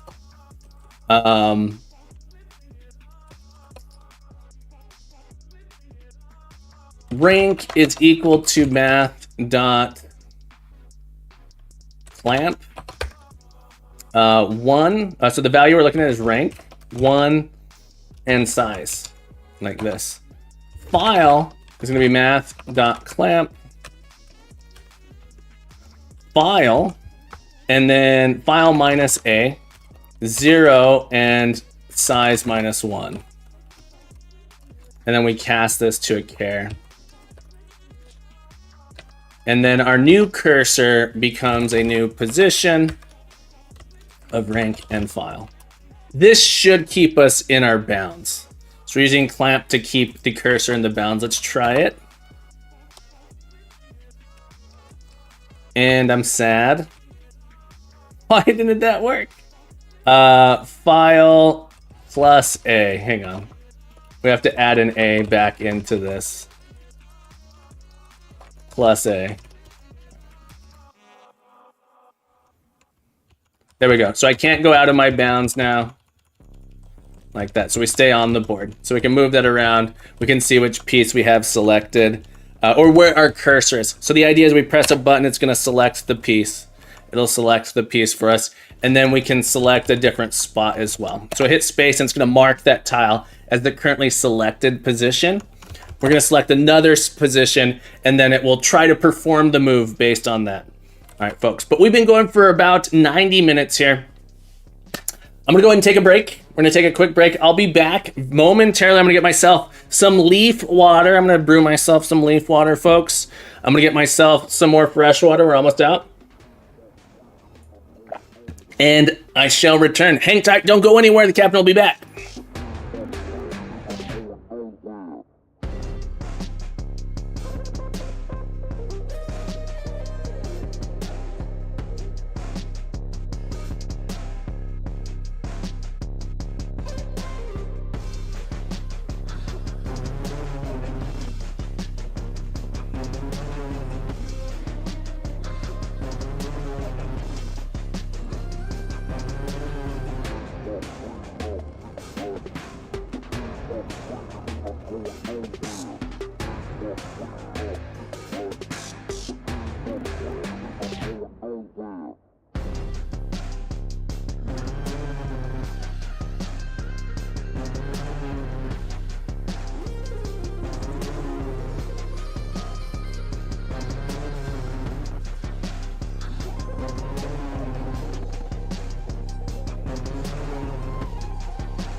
All right, everybody. Captain Coder's back. Blade Posts. Pachini. Let me know if I'm pronouncing it correctly. Welcome to the stream. Nice to have you here on this beautiful day. Codebug, Hero Fox, thank you for the dancing dinos. We're back. Batman coding. Bat. Batman coding. Batman coding. Batman coding. Welcome to the stream. It's nice to have you here. What a name. What a cool name. Happy Saturday. Hope you're having a beautiful day. Folks, we're back. We're back. The hat stack. Kept the hats. Gotta leave them now. I was about to, Hero Fox, I was about to say the hats get reset after the break, but I guess we'll leave them. We'll leave them just for you, Hero Fox. Just for you. We'll leave them on. We'll start off with 2 hats deep. I was walking around. I forgot I was wearing them. I was walking around with them. Too few hats. Dramox, you might have to fix that. Dramox, you have the power. You have the power to fix it. You and Moonez could fix this if you wanted to. Wouldn't it be that hard? Wouldn't it be that hard to add some more hats here? But what are we're gonna hop back in here. We're gonna hop back into our code. We're gonna hop back into our code here, and we're in the process. So we have this set up, so we can select. We can move our cursor around. But what I want to do is one thing I kind of want to do is oh yikes, there it goes. Can't resize the terminal while you're there. That's okay. Sizing the terminal was a drastic terrible option. C-Dram, you could cause 170. You could do 172 hat redeems. You could do 172 hat redeems. Want to make it so that if we press. Something that we might think about doing is separating this so we have our cursor. We have like a game state cursor. The cursor moves when we press stuff. So I think it might make sense to separate this out into our cursor here. So I'm going to move this logic here. Cursor. But it needs to know about the game, the board. So I don't know if that actually makes sense. I'm gonna leave it. I'm not gonna keep it simple. Keep it simple. So we have our cursor here. When we press okay. So here's what I'll do. Private void update cursor console key info user input like that. Okay. So this will update our cursor position. All right, and then when we get the input, we say, okay, based on update cursor position, and this way. Because I also want to say we have a thing that's like handle spacebar. We want to select a position or unselect.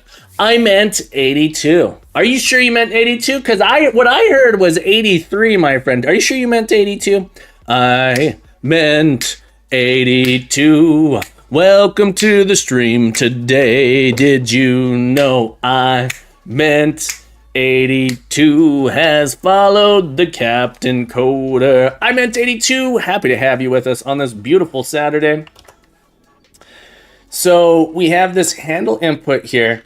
We need to keep track of what is the position that we have selected. So we have a private position selected position. Lament 82, by the way. I'm sorry. Element 82. I'm sorry, it's a lowercase L. My font. Look.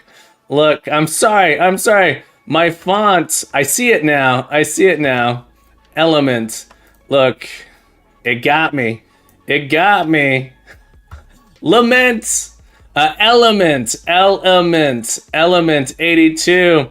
Which element is it on the periodic table? It won't let me move this. There it goes. Which element are we on the periodic table? I'm going to put a note here for myself so I remember. Element 82. Do you go by element or element? Element. Why not take elements? They have followed Captain Coder today. Oh, Element, I'd like to welcome you to the stream today. Element 82 is lead. Led. Or is it lead? Is it because you're a leader? Thank you for the follow. Happy to have you here on this beautiful day. Selected position. And this is I'm going to say a maybe selected position. So you might not have a selected position, right? So we're going to say it's nullable. Thank you. No, your vibe. I love your vibe, Element, and I love your name. I'm glad you like the vibes. We're going for good vibes here. So the next thing we want to do is if we have a position selected, right? So if it's our cursor position, we're going to make it yellow. But actually, so you'll notice this we're going to do a refactor. This code's getting gnarly. But we're going to say if selected position dot has a value and selected position is equal to our new position rank and file, we are going to color it differently. We're going to do a console color selected. Let's go with dark yellow, like that. Dark yellow. Let's try that. And I actually didn't make it so we could actually select it. I'm going to make it so if you press space. Okay, say if user input dot key is console key dot space bar. We're going to select the piece. So selected position is going to be equal to our cursor. And we could do cursor position like this. So if our select position equals our cursor position, and there's going to be a little bit of an additional state going on here where let me show it here. We want to make it so if it's already selected, we want to try and perform that move. So I can select that position. It'll move it around based on here. So I select it. And then I want to be able to move the board around. Okay, so we can do that.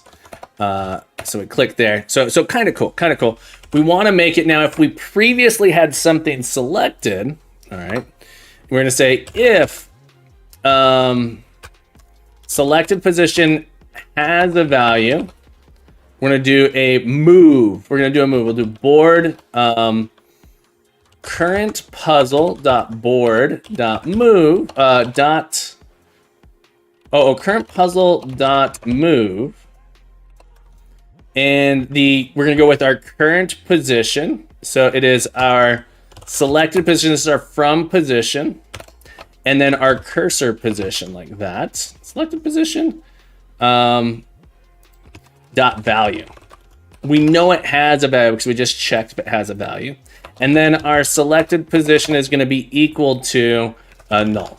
So then we're going to clear it out there. So this will let us perform those moves. We can also check, this is going to return a Boolean saying whether or not the state was changed. But we're not going to worry about that just yet. Here. Else, oh, hang on. This needs to be in here. And we're gonna clean this up a bit. Else, so we're gonna say if we have a position selected,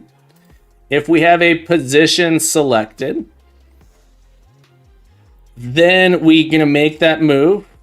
Otherwise, we're gonna set the selected position. So we should be able to actually move pieces around here now, I believe. Let's try it. So let's move our queen here. There we go.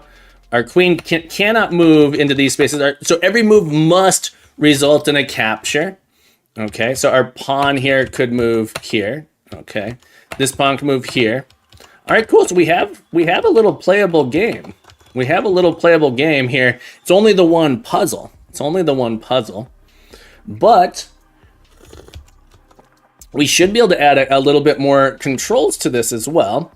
So let me pull this out. I don't like this all being right here. So I'm gonna do private void handle move here like this, and handle move is just this chunk. It's starting to come together nicely. Yeah. Code Monk, it's starting to be a thing. Here. And I'm just gonna put handle. I'm actually gonna do handle move user input. I'm just gonna pass that through. And we'll make this not Seems come in. good. So we'll set this as an exception. Handle move console key. Thank you for the nice. I appreciate it. User input. And I'm just going to say if it's not spacebar, we do nothing. If it's not a spacebar, we return. Okay, otherwise, we set our position. So we can move this around. We need a reset option. I'm going to make it so if you press R, it's going to reset the puzzle.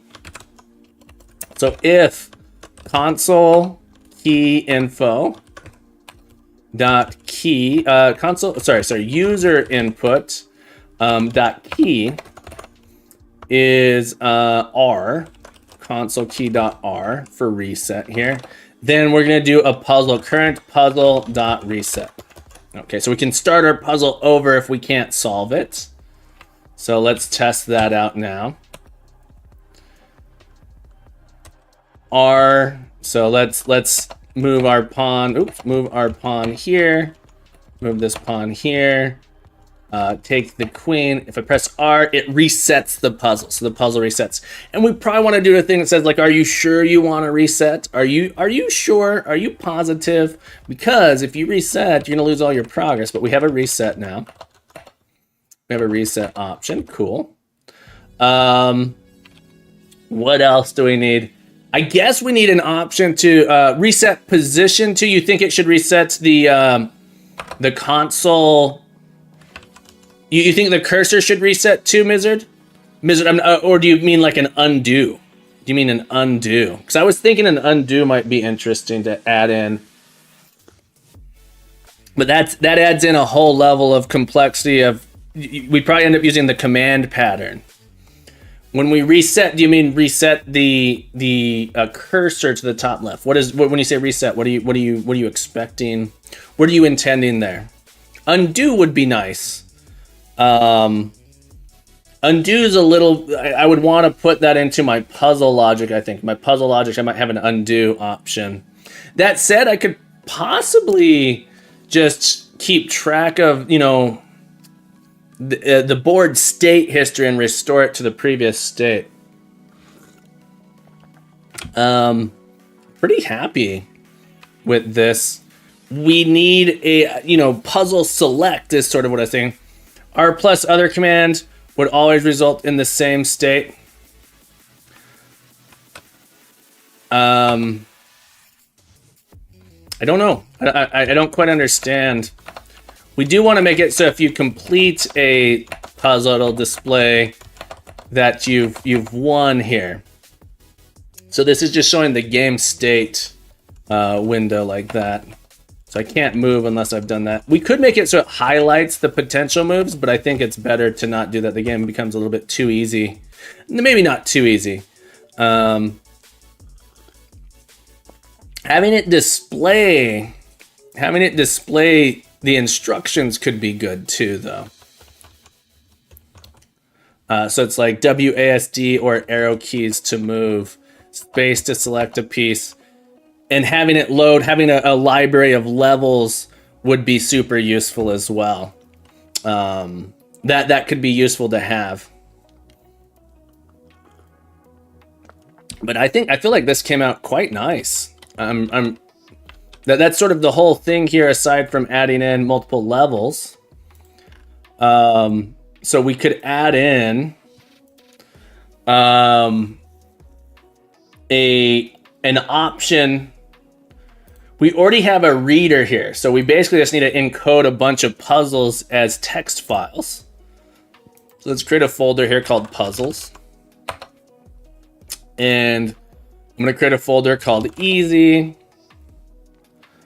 I don't even know if that makes sense. I feel like I'm probably not technically allowed to do what I'm about to do, but I'm gonna take some of the puzzles here, create a new file 01 .txt essentially, and then we're gonna put it inside. We're gonna just encode a bunch of puzzles here and make it so we can rotate through the puzzles. R plus another commands. Mizzard, sorry, I don't understand. All right, so this would be knight, bishop, rook, pawn. So this is puzzle 1. Let's do a puzzle 2. All right, so we're gonna add a bunch of puzzles here. Add a bunch of puzzles. Now, by the way, I created a profile for your demo zoo now, Captain Phil, that you are a demo musician. Thank you for the link. Oh, I love you. I love you, Snabble. I love you, Snabble. Oh, you're too kind. You're too kind. Oh, thank you for putting this up for us. Folks, if you guys didn't see this thing that Snabble created with the music we wrote on our stream, Snabble made it this incredible. This is just so cool.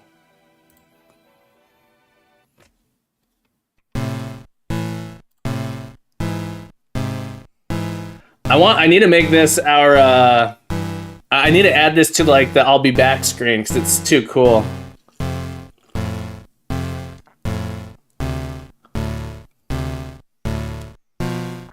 I love it so much, Snabble.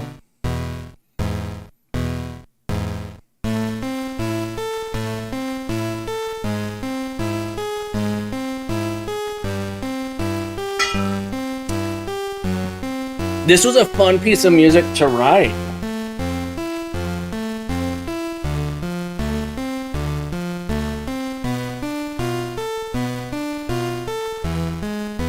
This is done in the TIC 80, by the way.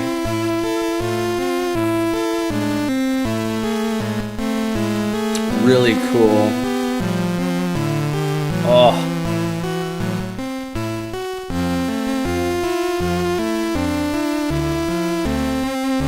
Andrew, you like to make music around melancholic sounds.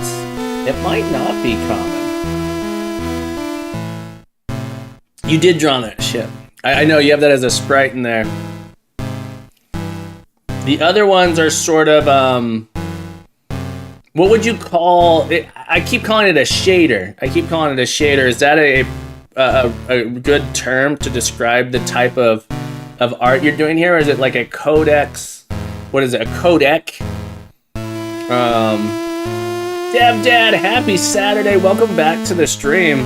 We're looking at this art that Snabble programmed. This music is by me. But Snabble put together this beautiful art that goes to the music, and I just love it. I love it so much. Folks, if you guys don't know the Dev Dad, thank you for the hat redeem. Add a hat to the stack. Thank you for the hat redeem, Dev Dad. Folks, if you guys don't know the Dev Dad, incredible streamer. Dev Dad.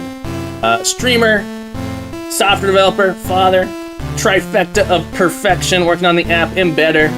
How did your stream go this morning? Were you able to need these hats? It's true, Dev Dad, you need to get some more hats. You need to get a hat. Stream was amazing. What did you accomplish today? Give us an update on your work. I love it, Snabble. Thank you so much for sharing that with us. Thank you so much for making it. Thank you so much for using the music we made on stream. We are making a puzzle game based off solitaire chess here. We're putting together rook, knight, pawn, bishop. Let me make sure we can load these here. So many small device UI issues are now resolved. That's awesome. We are making a single player solitaire puzzle game here.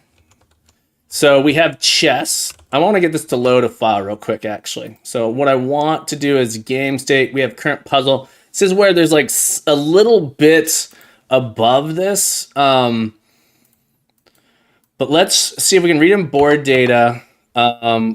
File.read all lines from puzzles, so 01.txt. So we're going to start with this puzzle here. Let's go up a directory. We have to do .NET run project console like this. I believe this will actually load it in there. All right, so we have this game. We have a little puzzle game. Code Freeze February 1st, live in App Store. Apple review willing February 8th, Code Freeze on February 1. That's a awesome deadline you have for yourself there. I'm looking forward to it. All right, so in this game, it's a little bit, the rules are a little bit different than traditional chess. Let's zoom in here. I need to fix that a little bit in the console version. I should just have it clear every time. I think I need to make it clear around the outside. We're playing a chess game. It might be interesting also to allow you to load FEN files as an additional feature so you can load other chess puzzles. I don't even know what an FEN file is. Is that a chess file format? In this version of chess, your moves must capture another move. So for example, I cannot move this bishop into this corner. The only valid moves are ones in which you capture another piece. Choose to describe a single position. Gotcha. I'm gonna have to look that up. 2ton, welcome back to the stream. I'm gonna have to look it up. So the solution, a solution to this puzzle, I think there's only one, is that this pawn takes all of the pieces. You win when you have one, when you've captured all of the pieces. If only one piece is remaining on the board, you've solved the puzzle. Right now, the R key refreshes the puzzle. I'm adding in I'm gonna add in a button. I think next puzzle, previous puzzle are what I'm planning to add in. So our game state is, we have this current puzzle here, but I want to make it so puzzle ID might be a thing that we have as a reference here. So public int puzzle ID, like this, get private set, and we start at 1. We're going to start at 1 here, and we are going to load, so this happens loaded, but our game state, maybe I'm taking in a puzzle ID here, a puzzle ID. So it's going to start on puzzle 1. We'll start on puzzle 1, and I'm going to actually move this into our game state. So our game state is going to take in an int ID, and I'm feeling a little bit weird about having this logic stored in here in this way. I'm gonna make this say load puzzle ID. So that way when we press a key, we can just load the next puzzle. Puzzle ID is equal to the ID we typed in here. Okay. And then load puzzle, private static puzzle load puzzle. File name is probably what I want here. String file name. Okay, and the file, we could also overload it a little bit. Private static. I'm making this, I'm going a mile a minute here. We take in an ID. This is just going to be return load puzzle of, and then it's in puzzles slash ID.toString dot left pad. What does left pad take? Int total width is going to be 2, and we're going to pad with zeros. .txt. All right, so this is where the complexity got added there in a really dumb way very quickly. And so this is going to be load file, read all lines from file name. Okay. And then we return the puzzle as it gets read in here. Okay. Woof. That was a lot. Science, Balint, how we doing, friend? Welcome back to the stream. Happy Saturday, Balint. What are you up to on this beautiful day? So we're gonna start on puzzle here, and randomly generated puzzles start with one random piece and play backwards. Yeah, Mizzard, that's what kind of inspired this project, was being able to generate random puzzles, generate difficulties for them. So the question would be like, how do we generate a good random puzzle, right? How do we generate a good random puzzle? A good random puzzle is going to be one that has fewer solutions. So can we generate a challenging puzzle that has lots of pieces? It makes the state space complex, but has one solution. So that becomes more complex. But I think it would be really cool to generate puzzles like that. I'm doing absolutely wonderful, Balint. Also, folks, if you guys don't know Cyan Stream, you see that little checkbox? That means Cyan Streams is a partner here on Twitch. Be sure to check out Science. Be sure to be there, or be square. Learn about science, nature, play games, all kinds of fun stuff. Draw in, learn how to draw on the Wacom, have interviews with amazing scientists, amazing creators, science communication, incredible stream. Love you, science. Love you, Balintz. Thank you for taking the time out of your busy life to hang out in this community. I appreciate you so much. So now, what I want to do is make it so that we can go to the next puzzle. First off, if we finish a puzzle, really what I need to be doing is adding some more information to the screen when we draw the board a little bit. I got to think about it a little bit. Front page microscopy today. That's awesome. That is awesome. Right, board? Probably want to have a thing here that like writes how to play as well, give us instructions. But before I do that, I want to add in the code here that lets us go to the next puzzle.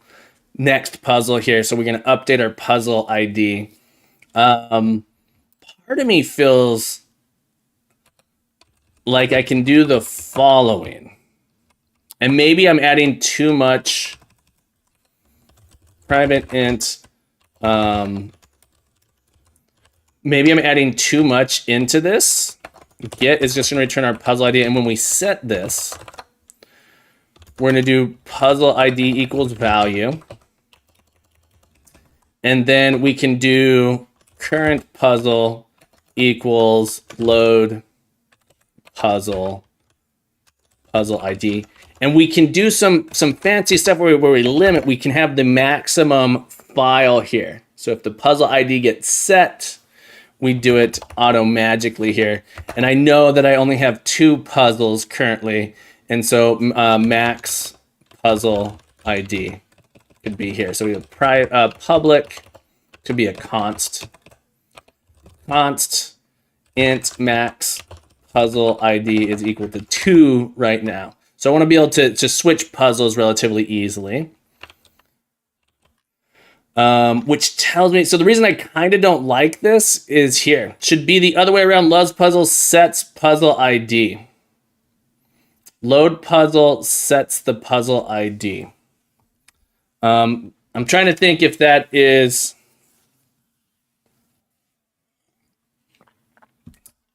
Load puzzle is private. Load puzzle is private. So the idea being that you could select, there'd be a list of numbers. You could type in a puzzle and you type in a number and it will give you back and it'll load that puzzle. It'll load the puzzle in. That's sort of my idea here. Load puzzle is private, internal. Maybe the file name wouldn't be, but that's just not how I've written it here. I'm going to simplify it. For me, I don't know if this is actually simplified. For me, this feels simplified to do it like this. Mizard, you make a good point, though. I honestly just think I'm being overly complex here. I think I'm being overly complex by doing that. But now when I have a user press a button, I have to update 2 values, current puzzle ID, as well as, current puzzle. Do I have to do that? Hang on. Let's write this code before I go off crazily. Before I go off crazily here, I want to make it so this less than key is going to be previous puzzle, and greater than is going to be next puzzle. So you can cycle through the puzzle with those 2 keys. And really, let's say if user input dot key is console key dot. There's no greater than. It's actually the dot. Dot a period. What is this key called? Great. On the keyboard. What is... I'm going to go with, for simplicity, we're going to say L, or use the arrow keys. Yeah, we could use the arrow keys. The arrow keys, I kind of want to overload the arrow keys here, so you can move around with the arrow keys as well. Yeah, so I don't think I actually want that. We're going to go with maybe P and N for previous and next. So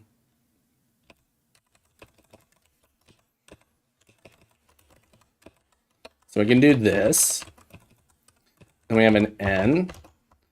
And add in a little method here. Private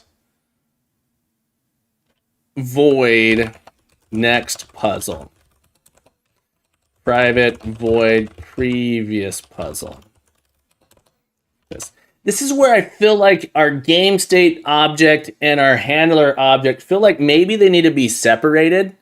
So right now, so there's this idea of model, view, and controller. And right now I have something that I'm doing here. It's like we have our model separated pretty well, but we are kind of mixing it together here a little bit with our game state, where the control, it's all sort of built in. It might make sense to separate this out. And we have like this view, model controller, and then the view is kind of separate.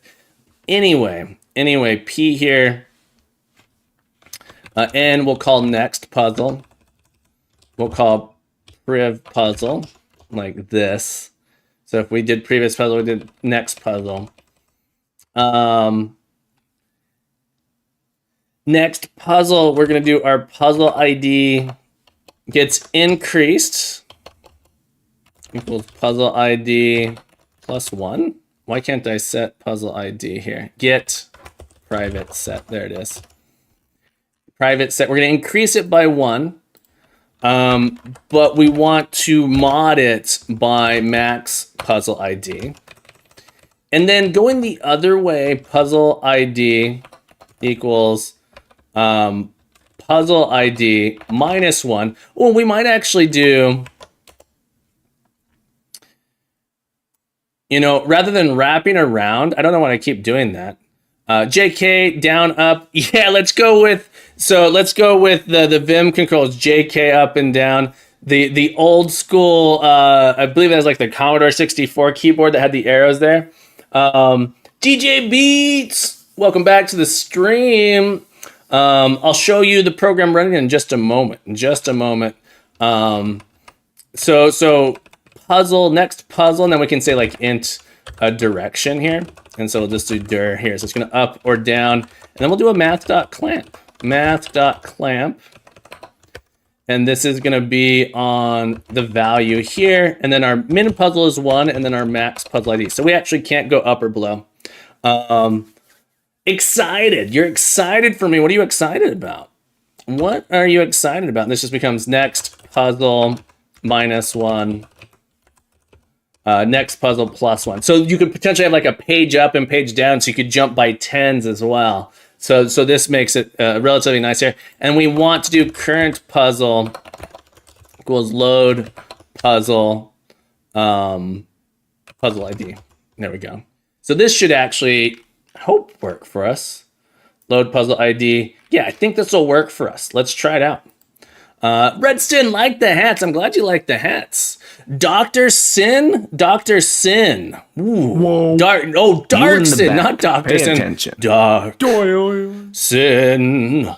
Oh, you're so dark and sinister. We've got dark sin following me, and I'd like to say welcome. Dark Sin, thank you so much for the follow. Redston, I said hello. Hello, Redston. Thank you for saying you like the hats. Thank you so much. How's it going, Redston? Oh, you're saying no hello command. There's no hello command. How you doing, my friend? It's nice to have you here. What would the hello command do? Oh, just have someone say like, hello, welcome, hello. Maybe we could set it up to some random stuff. It's all about, I got to make all these little, there's always more to do. We're going to try PNN here. PNN.net. Thank you for the sus. My keyboard has stopped working here in the terminal. What's going on with that? Seems good. What? VS Code has stopped responding. Weird. Let's try restarting it. Thank you for the mayor. Got a few courses the other day and a boot camp in April. Congratulations. Trying to transition to programming and seems like a good place to be. Welcome aboard. Yeah. So, Darkston, if you have any questions as well, you might enjoy the Discord. We have a community of people who want to learn, people who want to teach, but the main idea, the main goal is to learn and code and grow together as a crew. If you have any questions, don't hesitate to ask. And backseat coding is absolutely welcome and encouraged here. I'm doing absolutely wonderful, Redston. Thank you for asking. I'm having a beautiful day. Any day I can wake up and code is a beautiful day, and today is no different.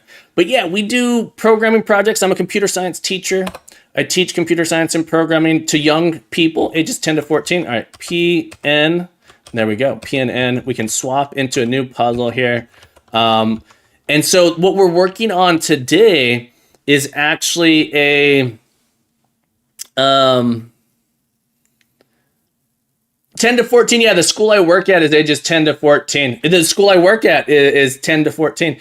There's a little bit of a caveat to that. We're technically 7 to 17.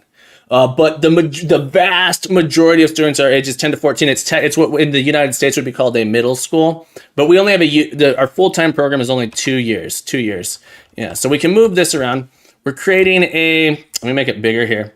We're creating a chess puzzle game. This is going to be a challenge project that I'm going to publish for my students. My students will be able to do it. But the idea in this game is all the pieces move like chess pieces, but valid move is one in which you have to take another piece. So normally a bishop can move diagonally, but we cannot move into blank spaces. It must take a piece when it moves. So the bishop can move here, and now the bishop has no moves remaining. The rook could move here and take the bishop, but now there are no valid moves left on the board, so no pieces can finish moving. You win if you capture all of the pieces but one. So at the end of the puzzle, let me hit R to reset here. A solution to this puzzle is for the pawn to take all of the pieces on the board. And we're adding in additional puzzles now. So this puzzle, what's the solution here? Did I do this puzzle correctly? So we need to end up taking all of the pieces on the board and have one left over. So what are the moves here? If I move my knight here, and then my pawn here, I'm stuck. I can't solve it here. It's not solvable. I can restart. So does the game implementation show when you fail or win? Not yet, Smab. It's going to show when you win. It will say it'll show when you win, but I don't think I'm going to make it show when you lose, although that wouldn't be that hard to do. Redston, the school I work at is 100% remote international school. So students all over the world. Rook takes all the things. There we go, Hero Fox. Boom, boom. Oh, wrong click. Boom. Rook takes all the things. Dark Shine says, I'm coming from teaching and went to being a sub while I transitioned to programming. Is this PowerShell? I'm in a terminal called Git Bash. We could switch to PowerShell here. So we could do it in PowerShell. Yeah, so Git Bash is one of you. ¿Qué tal, hermano? ¿Todo bien? Muy bien, gracias. ¿Y tú? Soy Clara. Welcome to the stream. Happy to have you here. Mi español es solo un pequeño. Is that right? Only a little bit? Solo un poco. Only a little bit. Need to make some win-loss music with the console.beeps. Kwani, yeah, we could do that. The problem with console.beep is that my students use Mac, Linux, and Windows. Console.beep actually causes the program to crash. Can you make it reboot your PC if you lose Billy Chan Club? What a rude thing to do. And not saying that's a rude thing to say. That would be a rude thing to do to a user. We call it, look, if you lose, let's see what it looks like in PowerShell. I'm assuming it looks the same. .NET Run Project Console. We can make it so if you lose, it deletes your whole computer. Deletes everything on your computer if you lose. Oh yeah, so here's what it looks like in PowerShell. Essentially the same. All of my programs do that, Smab. That's hilarious. It's hard mode. We can make it so if you don't pass the unit test, your whole computer crashes. But yeah, we're working on making this here. The source code, if you want to see the source code, it's available on GitHub. You can go find it on our GitHub. We've written unit tests here. And so the idea is I'm going to turn this into a project that students can use. And Dark Science, sorry if I was doing it, so the interface that has various, not sure the term overlays. So is this an interface that has various overlays? I'm not sure. I don't quite understand the question, Dark Sun. Git Bash is a different terminal program. All right, so Power or a shell program. It lets you interact with the operating system through commands. PowerShell is an option. Bash is an option. Bash is much more similar to what I'm used to. I come from like a Linux background, so Bash I always feel a little bit more comfortable in it. Git is a tool we use to do what's called subversioning. I hope I answered your question. Soykra, thank you so much for the compliment there, though. Soykra, welcome to the stream. No worries, I'll try to finish. You've established terminal programs. What I'm trying to get at is what is the giant window you're working from that has, gotcha. So I'm using a program called Visual Studio Code. Visual Studio Code, some people might call it an IDE, an interactive development environment, but it's really just a text editor. Yeah, Visual Studio Code. It's this program, Visual Studio Code. And it's essentially a text editor with a bunch that you can customize and add plugins, and lots of people use it. Why don't you use a game engine like Unity? Ooh, Elements. The plan here, check it out. The plan is we're going to take this game, we're going to write a console version, we're going to create a web version, and then we're going to create a Unity version. So the plan is to do it in Unity as well. And use all of the same. So the cool thing here is we can reuse all of the code except for the code that draws it to the screen. Soy Crashes, I want to give you bits, but it doesn't have an affiliate yet, it seems. Yeah, I'm not affiliated. I don't have an affiliate here on. Thank you for being here. Soy Cra, thank you for the follow. Soy Cra followed me, and I'd like to say, welcome aboard. Soy Cra, welcome to the stream. Soy Cra, thank you for the follow. I'm not affiliated. There's no way to give bits or subscribe here on Twitch because I really just didn't want ads on my channel. So because I'm unaffiliated, you'll never see an ad on this channel, or at least not a Twitch ad on this channel. Or you shouldn't. If you do, let me know. But yeah, you shouldn't see any ads on this channel that Twitch posts. Sometimes I talk about stuff and I just have fun. We're just here to have fun. It is really what it is. So what I want to do is I want to make some more puzzles here. Yeah, Element, the plan here is to turn this into, the plan is to take this program, we're writing a console version of it here. Then we're going to write a web version using Blazor, and then we're going to write a Unity version. How dare you be wholesome to educate others and not want to make money from ads? Honestly, I just think the ads are, I have such negative feelings about ads is really what it comes down to. Let's add some more puzzle here. Rook, pawn, bishop, knight. 4. Next puzzle. Yeah, I understand. Here's the thing. I know that Twitch needs to make money. And so this should be a knight. I get that. I understand. Let's see. Let me think. I know that Twitch needs to make money. I find ads to be overly aggressive, and some of the tactics for pushing ads just feels icky to me. I personally don't feel that bad about not running ads on my channel. I don't really make a whole lot of money on Twitch here.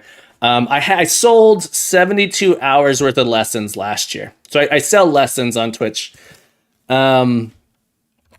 Twitch needs to make money. I have said if I get to an average of 200 followers, 200 average viewers over a month period, I'm going to apply for partner. I'm not really in it for the money at all. At all. I don't need the money, but I'm rambling. I don't know what I'm saying here. I don't know what I'm saying. But let's make some more puzzles here. There's nothing wrong with people who want to run ads. I personally don't want ads on my channel for whatever personal reasons I have. Yeah, that's essentially what it comes down to. All right, 07. Viewers that come for learn benefit more. Yeah, that's part of it. That's part of it. We're on puzzle 7. One thing I need to do is make sure that rook, knight, bishop. One thing I want to do here is write a puzzle solver, and a puzzle difficulty evaluator as well. I think that would be really cool. So we got a knight, rook, bishop, knight, bishop, knight, rook, bishop. Let's go to 9 here. Let's get a few more in. King, rook, pawn, knight. Like that. Beautiful. 10. Come on, why won't you let me rename this file? 10. We have a knight, pawn, rook, king, like that. Let's go to 11. We've got rook, king, pawn, knight. Oh, knight. Make sure I didn't put the wrong thing in this last one. Boom, boom, boom, boom. There we go. 12. We have a king, rook, pawn, knight.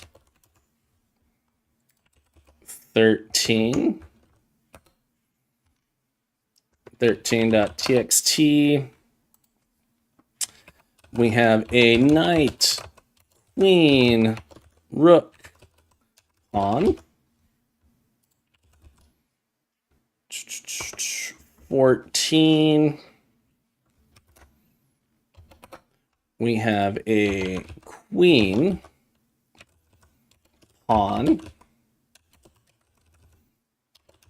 knight, rook. 15. We have a queen, rook, knight, and pawn. All right, we're gonna go up to 20 here, and then we're gonna hop off. We're gonna hop off here. So then we're gonna have a queen. Oh, no, next one. Queen, rook, knight, pawn. We're getting super close to having this done here. I'm super excited about it. This is a puzzle. This is a thing I've wanted to do for a while. So Captain Anosa, thank you for prompting the board game share of this one. So king, rook, bishop. Boom. 2 more. 3 more. We're gonna do 18, 19, and then 20. 20, is that when the hard ones start? Yeah.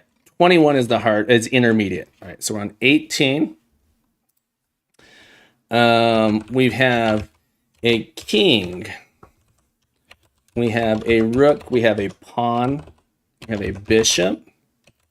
And a knight in the bottom left. 19. Come on.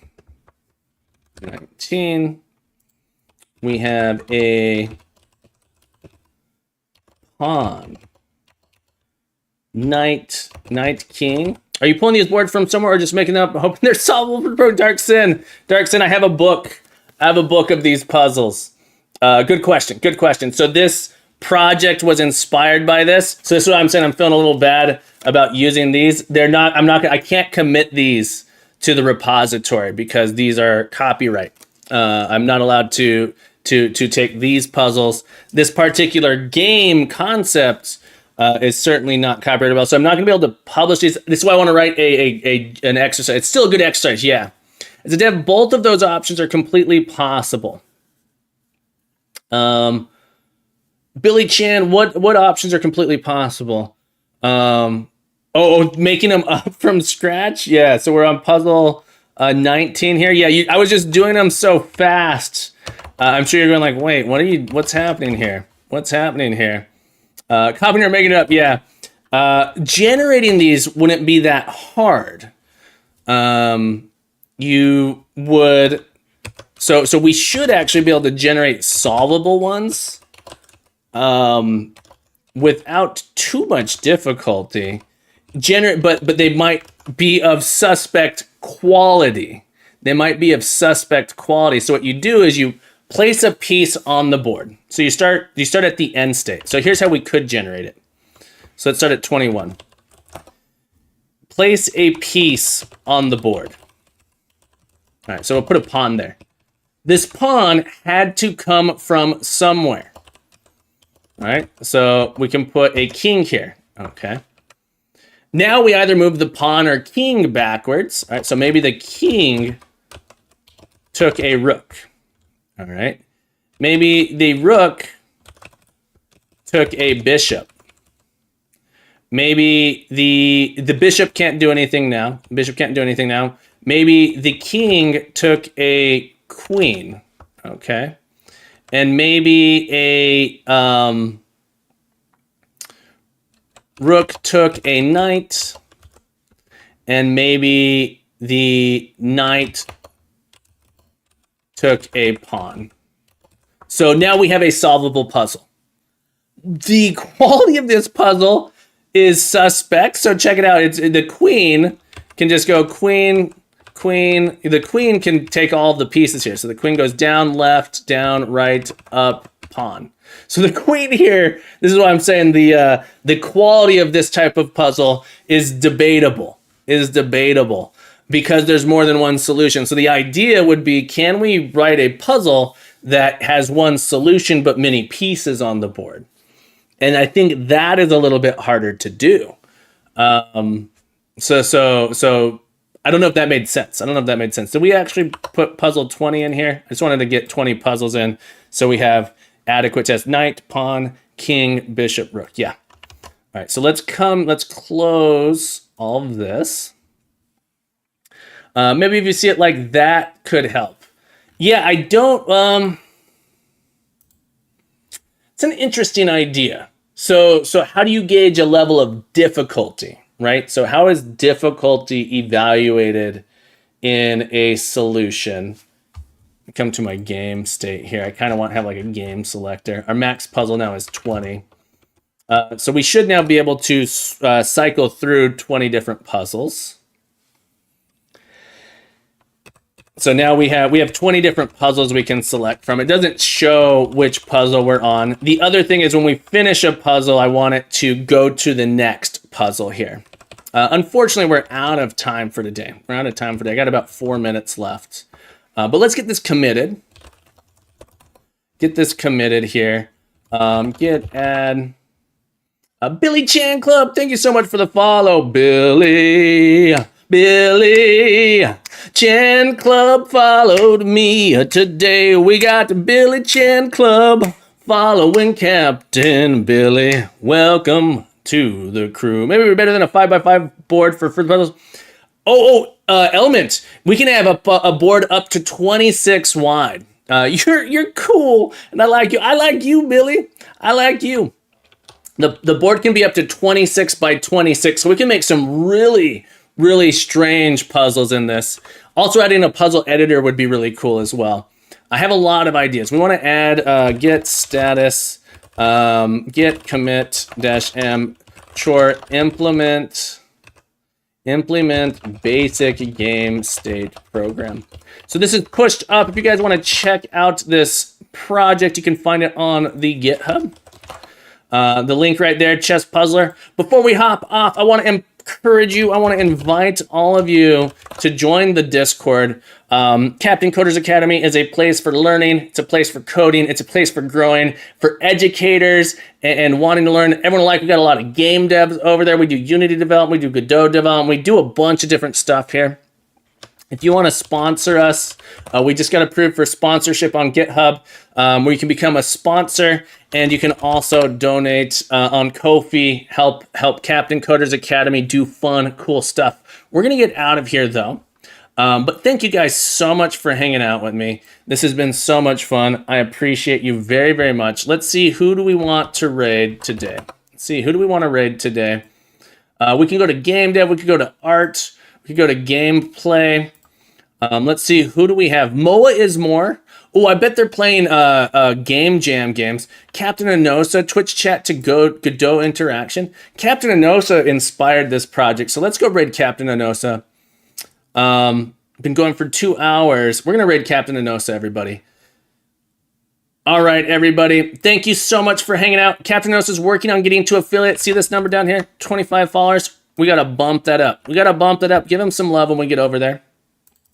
Give him some love. Thank you so much for the shout out there. Have a good day, folks. We'll be back tomorrow. Let's get a raid started. We're going to see Captain Anosa. Remember, keep coding, keep growing, keep being the best you can be. You're welcome back anytime. We'll be back tomorrow. Have a beautiful day. Bye-bye.